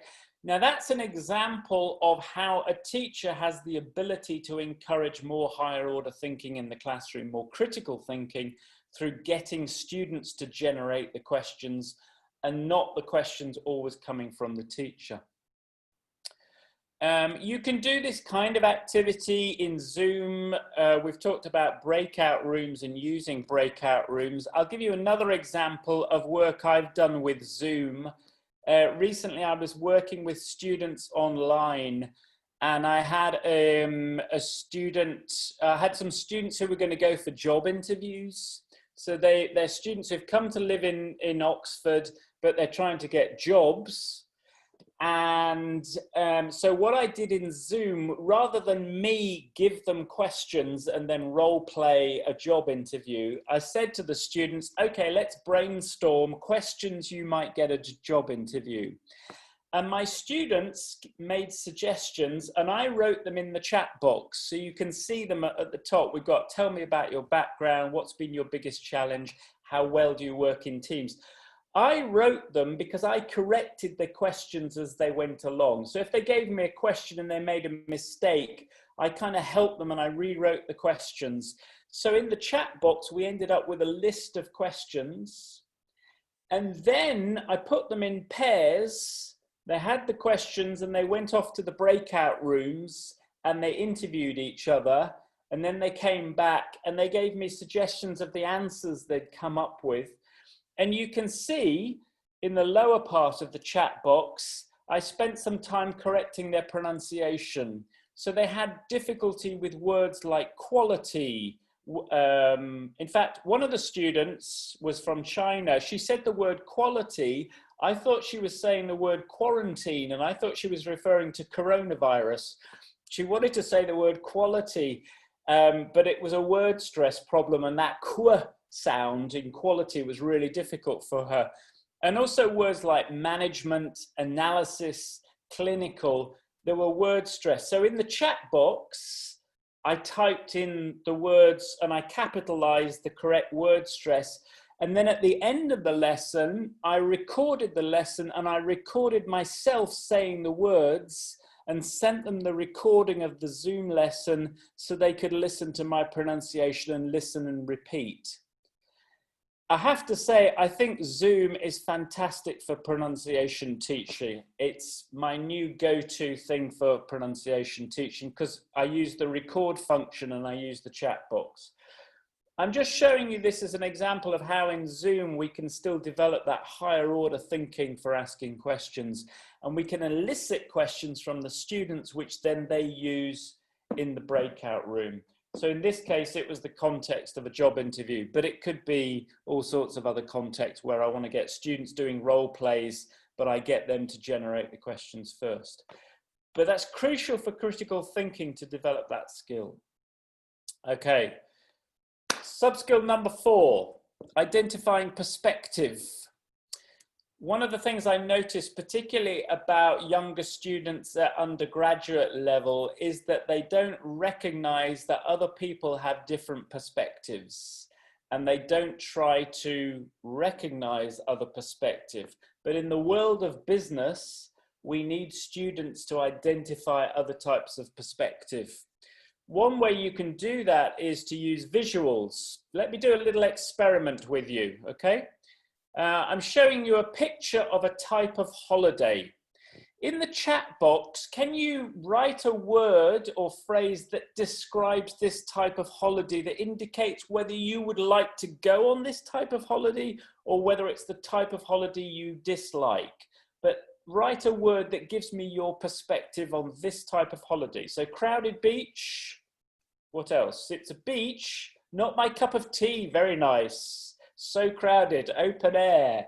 But what's your feeling about this? If somebody said you're going to go on holiday here, somebody's written a horrible veggie holiday.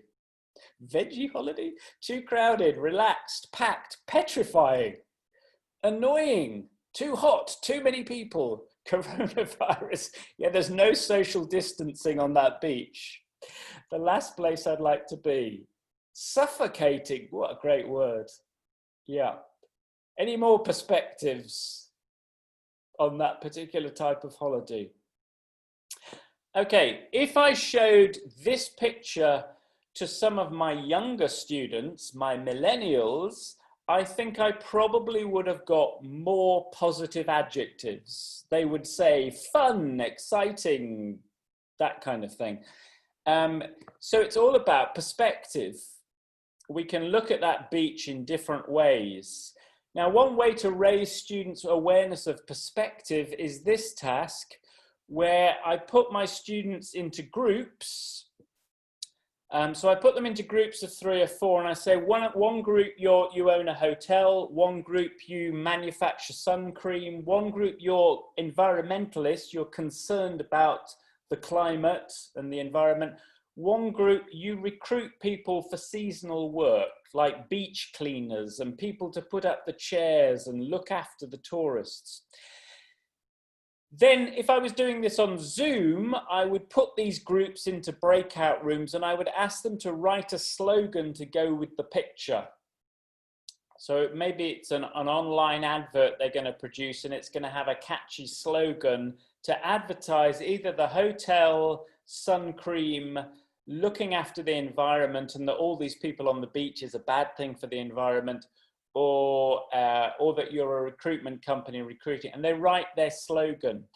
And what that forces students to do is to look at that picture with a different perspective and write the slogan from a different perspective. So they're having to see things from a different point of view. It's a great activity for perspective, and it also encourages students.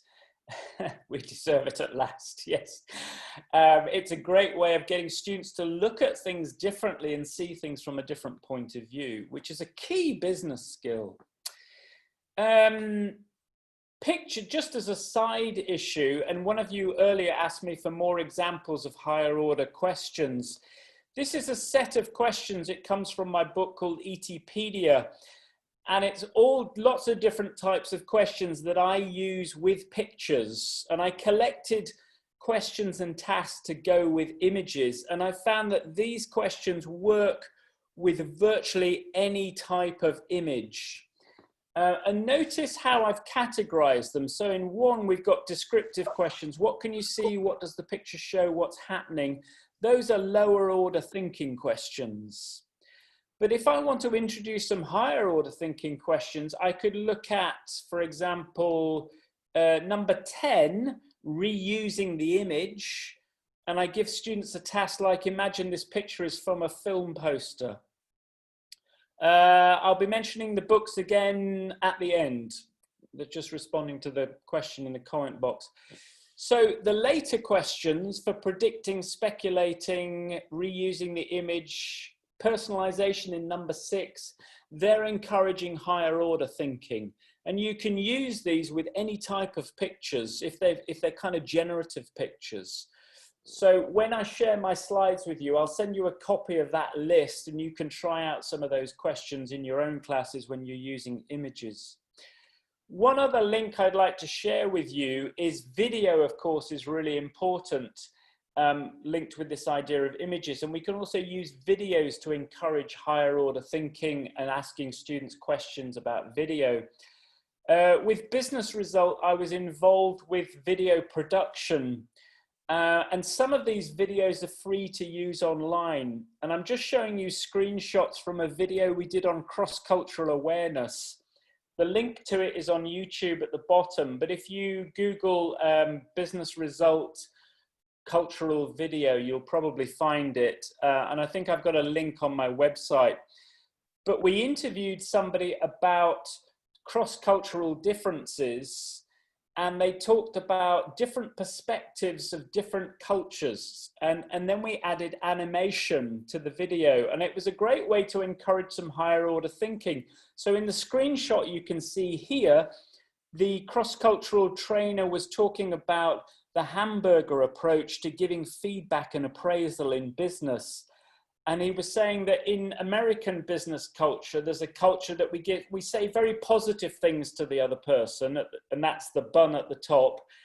Then we give our feedback, which is the meat in the middle. And then afterwards, we say positive things to the person again. Whereas in Asian cultures, maybe Japanese culture, where you're concerned about losing face, you might say positive things to person and then more positive things, and we never get to the meat, and the person leaves the meeting not quite sure what the feedback was, or was it just positive? Whereas in German culture, the approach to feedback is much more, give me the meat, tell me how it is, what do I need to change? So he talked about the hamburger approach, but that use of visuals, I thought was quite interesting. Maybe you could tell me what the Russian approach would be to feedback. What, in terms of hamburgers, what do you think it might be? If anybody wants to put that into the chat box, I'd be interested to see it. Or if you're from other cultures, what's the approach? Very direct. Maybe it's more Germanic, is it? Yeah, give me the meat. Give me the meat. It's probably a good approach, actually. So that would be using video for perspective. Go watch the video. It's great if you're teaching cross-cultural awareness in your business English classes. Okay, final tip. I know we're close to the end. Creativity and creative thinking. With creative thinking, we often use that phrase to think outside the box. And creative thinking is about divergent thinking, thinking outwards. Critical thinking tends to be convergent thinking. It's about identifying evidence and coming to conclusions.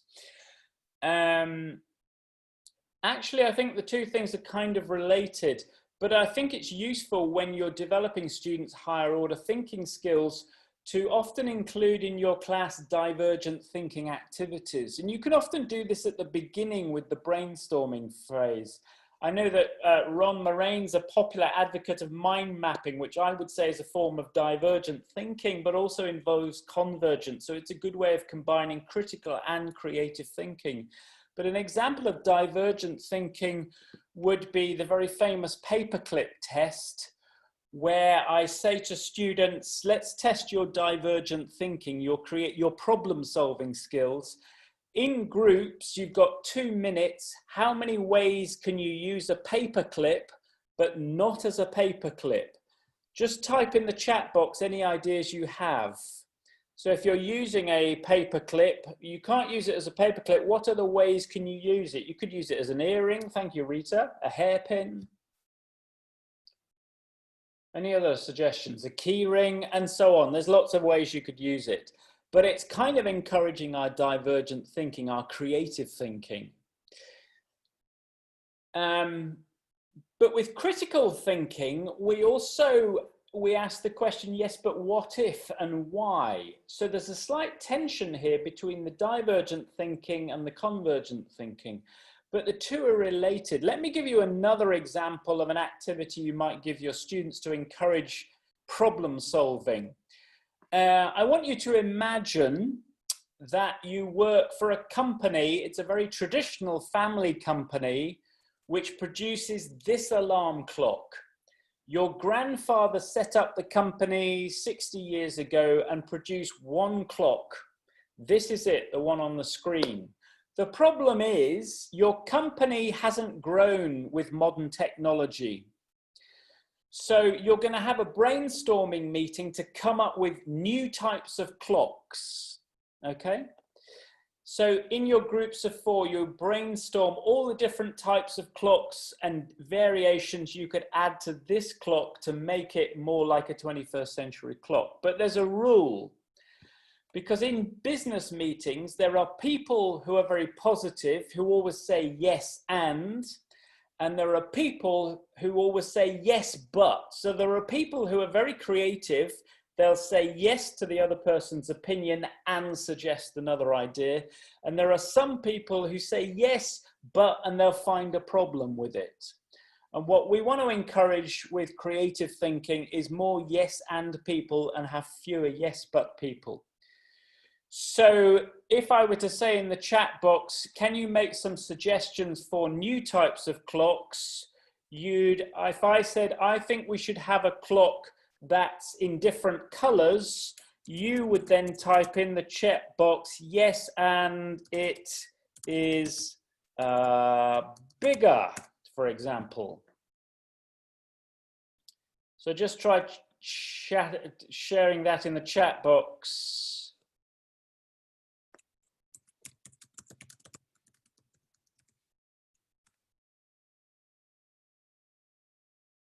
Anybody add further, brainstorm other ways of making the clock? Some yes and statements in the chat box.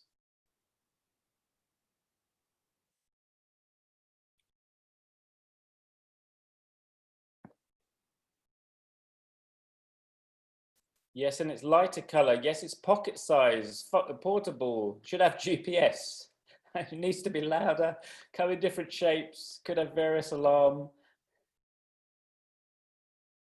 That's interesting that your students are scared of the ideas being stolen. Yeah, I think for good creative thinking, though, we have to steal ideas. I think it was Picasso that said all art is theft. And the singer David Bowie said the only music worth listening to is the one stuff I can steal ideas from. It's this idea that we get ideas from other people and then we develop them. Okay, you get the idea. Let me show you the next slide. So here are some suggestions that you might get. Students might come up with the phrase, yes, and we can make it larger, smaller, simpler, more complicated. What you also might notice, this particular activity, if you've been teaching comparative adjectives, this is a fantastic free practice activity for grammar practice to encourage students to use comparative adjectives. But it's also great for their creative thinking. So those were just a couple of ideas. I also think things like case studies, which you'll find in Business Result, but also in other business English books. Problem-solving case studies are great ways of developing both critical thinking and creative thinking and higher order thinking at the same time. If we wanted to look at case studies, we'd need a whole nother session. But obviously a key aspect of business English teaching, and the reason we use it is both for language practice, but also it develops those higher order thinking skills. Okay, I've run out of time. Those were the sub-skills: challenging assumptions, getting students to identify evidence, higher order thinking questions, which relies on the teacher. You can't have higher order thinking students if the teacher is not a higher order thinker. I'll repeat that. As a teacher, we have to be higher order thinking for the students to be. If you're here this morning, spending your Saturday morning at these presentations, you must be a higher order thinking teacher, because you wouldn't be here on a Saturday morning otherwise. And identifying perspective and creating solutions. I'm going to stop there, ask if there's any questions. I'm also going to refer you back to the books. If you want more information about the books, go to my website, johnhugheselt.com, and you can find out more there. But I'm happy to take questions now. You can follow me at johnhugheselt, and I'm probably on Facebook and also LinkedIn. Any questions, either in the chat box or feel free to switch your video on. I'd rather look at people than look at the chat box, to be honest. I'm going to stop sharing and look at the screen and see if anybody will switch their screen on and talk to me.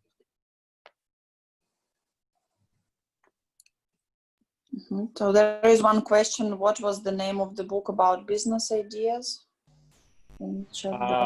ETpedia. I'm typing it in the chat box. ETpedia Business English.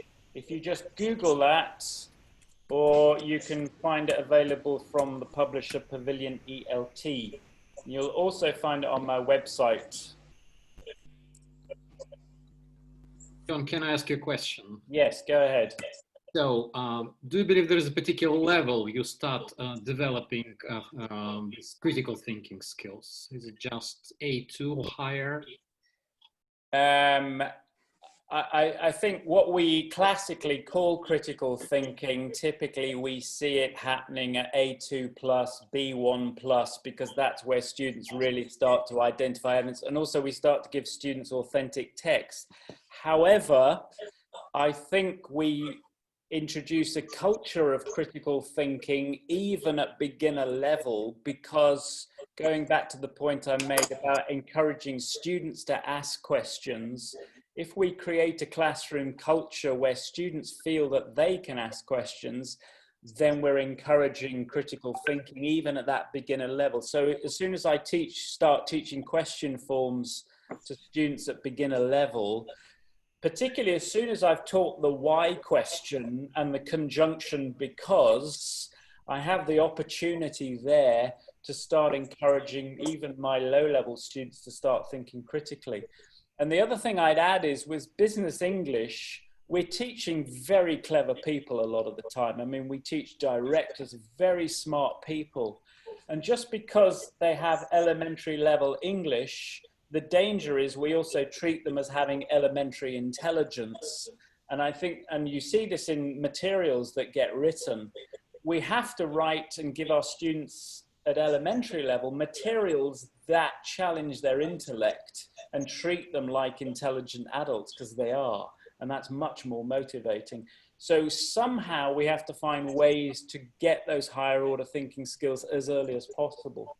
But I think encouraging students to ask questions and developing that kind of classroom culture that encourages it is key. It's partly how we as teachers behave, I think. Okay, thank you very much. I'd like to ask a question, John. Yeah. You know, you mentioned something about that we as teachers need to be critical thinkers as well if we're going to be teaching that. Yeah. But do we as teachers, when we're integrating, you know, critical thinking into our business English classes, do we tell our students that we're doing that, or do we just do it and see what happens? Yeah, it's interesting. I didn't used to, and then I met a teacher who said, oh, I do a lesson about Bloom's taxonomy, and I teach my students what lower and higher order thinking skills are. And she said it was amazing because suddenly they started to understand why we were doing certain activities. And I thought that's brilliant. Particularly, I think on English for academic courses and on business English, more business English academic courses, I think it's, I mean, we don't have to go into the whole theory and Bloom's taxonomy, but this use of talking about lower and higher order thinking, it's not just about for language teachers, it's also in the world of business. You know, are people using their higher order thinking skills to solve a problem? And it's part of the communication skill, if you like. So I think we can teach students about the basic concept. And to be honest, the term critical thinking and creative thinking, they're just being used everywhere now. So why not teach them? Yeah.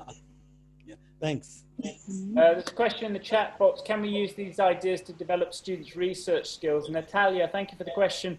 Absolutely. What I was saying about teaching students to identify evidence, to recognize perspective, those are key skills for research skills. Academic writing also, Rija, it's this thing of students can read a text, but do they recognize the perspective of the writer? Even in academic writing, a writer has a certain perspective. They're coming from a certain country, a certain position. They're using the research to present a certain idea. So that kind of high level reading means students have to develop that skill of researching, but recognizing where the research has come from and also identifying evidence. Yeah, really important in terms of identifying evidence, yeah.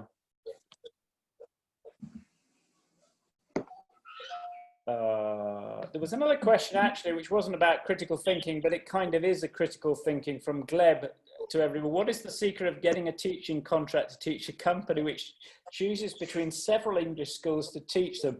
Is it all about price? Depends a little bit on the company culture. I'm not qualified to comment so much. Maybe other people in the room are.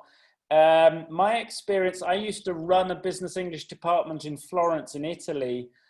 And I remember we worked for a very famous fashion company whose name begins with G. It's got 5 letters in it, and they make handbags.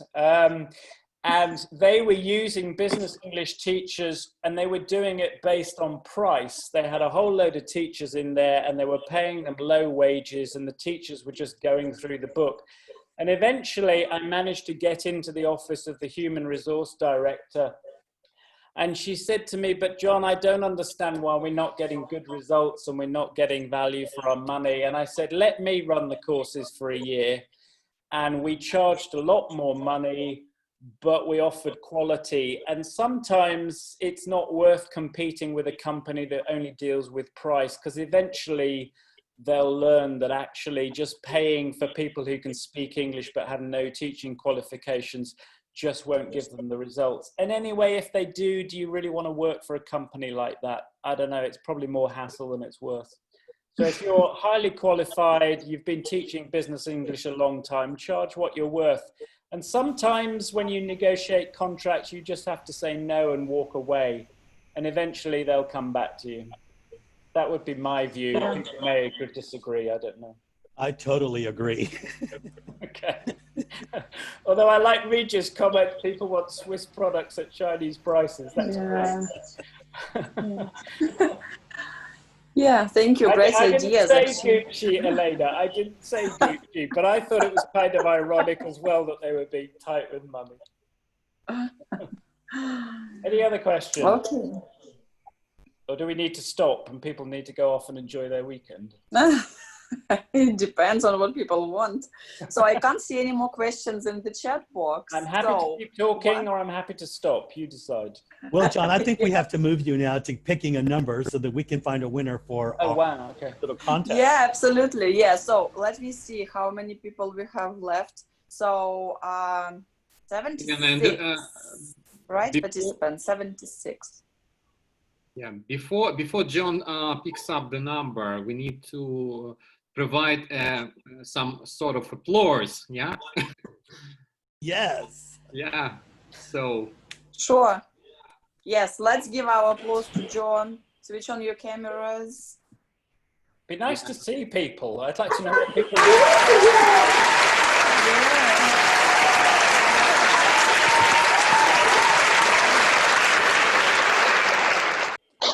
I like this sound effects approach to conferences is great because whether it's good or bad, you know you're going to get a big applause. Thank you. Right.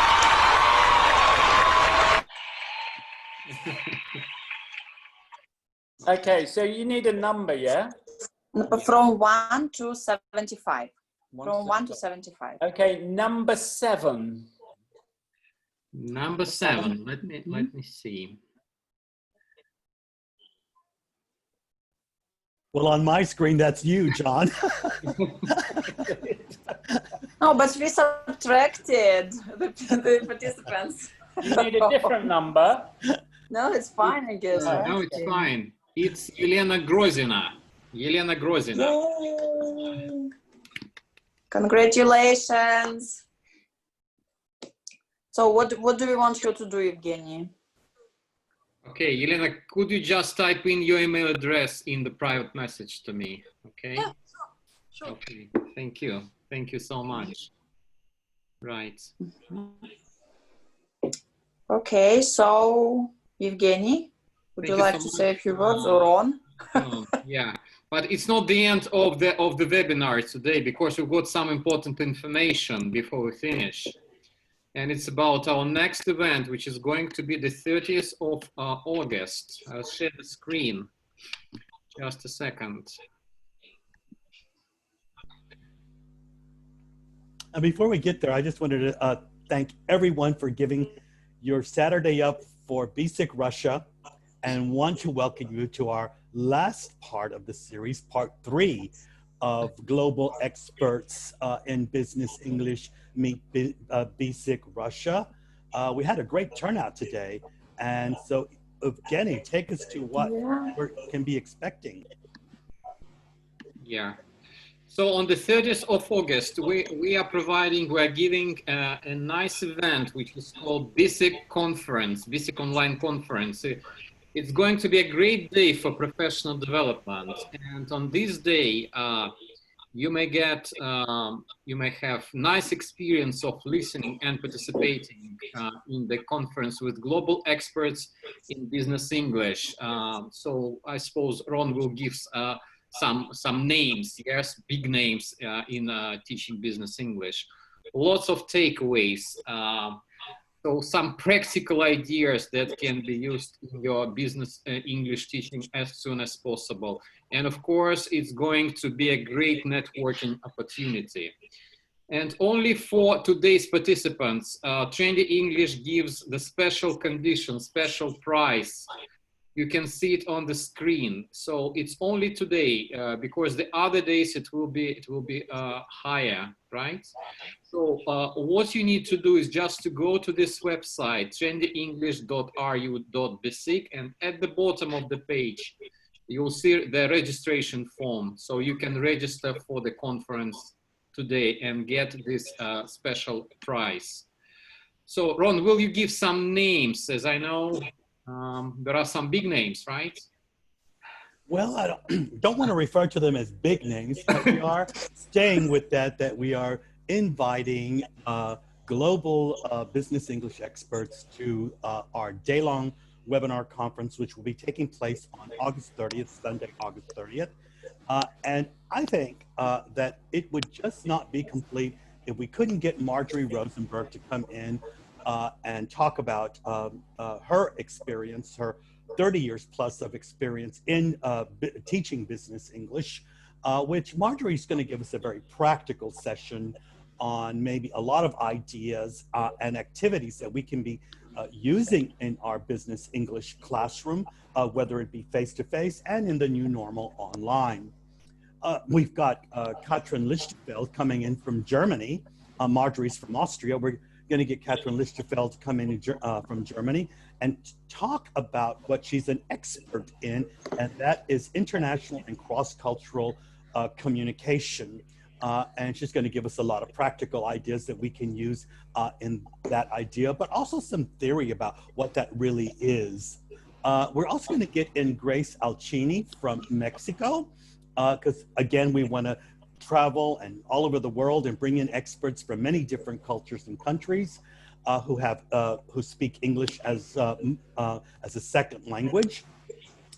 And Grace is going to be coming to you from the perspective of university and academic things that she does in Latin America.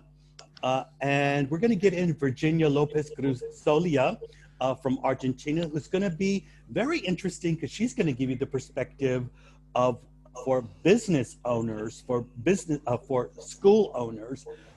Virginia is an owner of a school that specializes in business English. So it's going to be very interesting for those people who own a business school or are working freelance at teaching business English.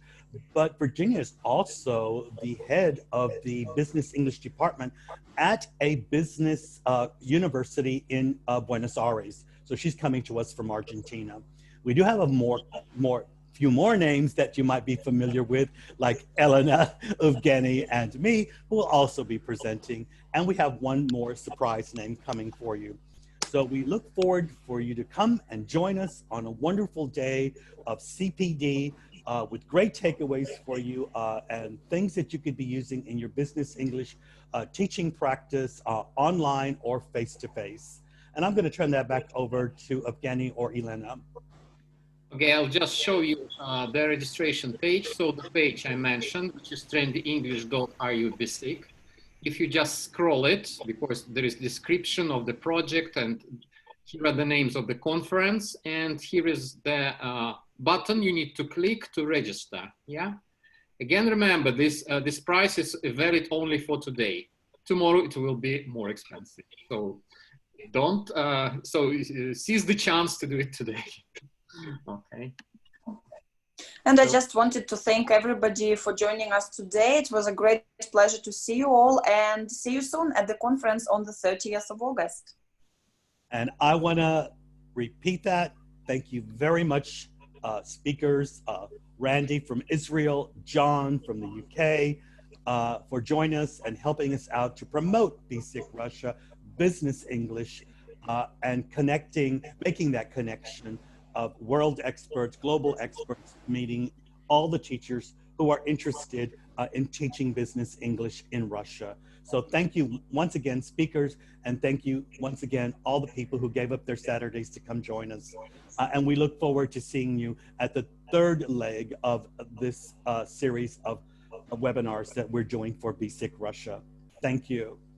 On behalf of Trendy English, Ron, I would like to thank you as an organizer, and Elena, and of course the speakers who were just amazing, wonderful, lots of practical ideas and their inspiring speeches.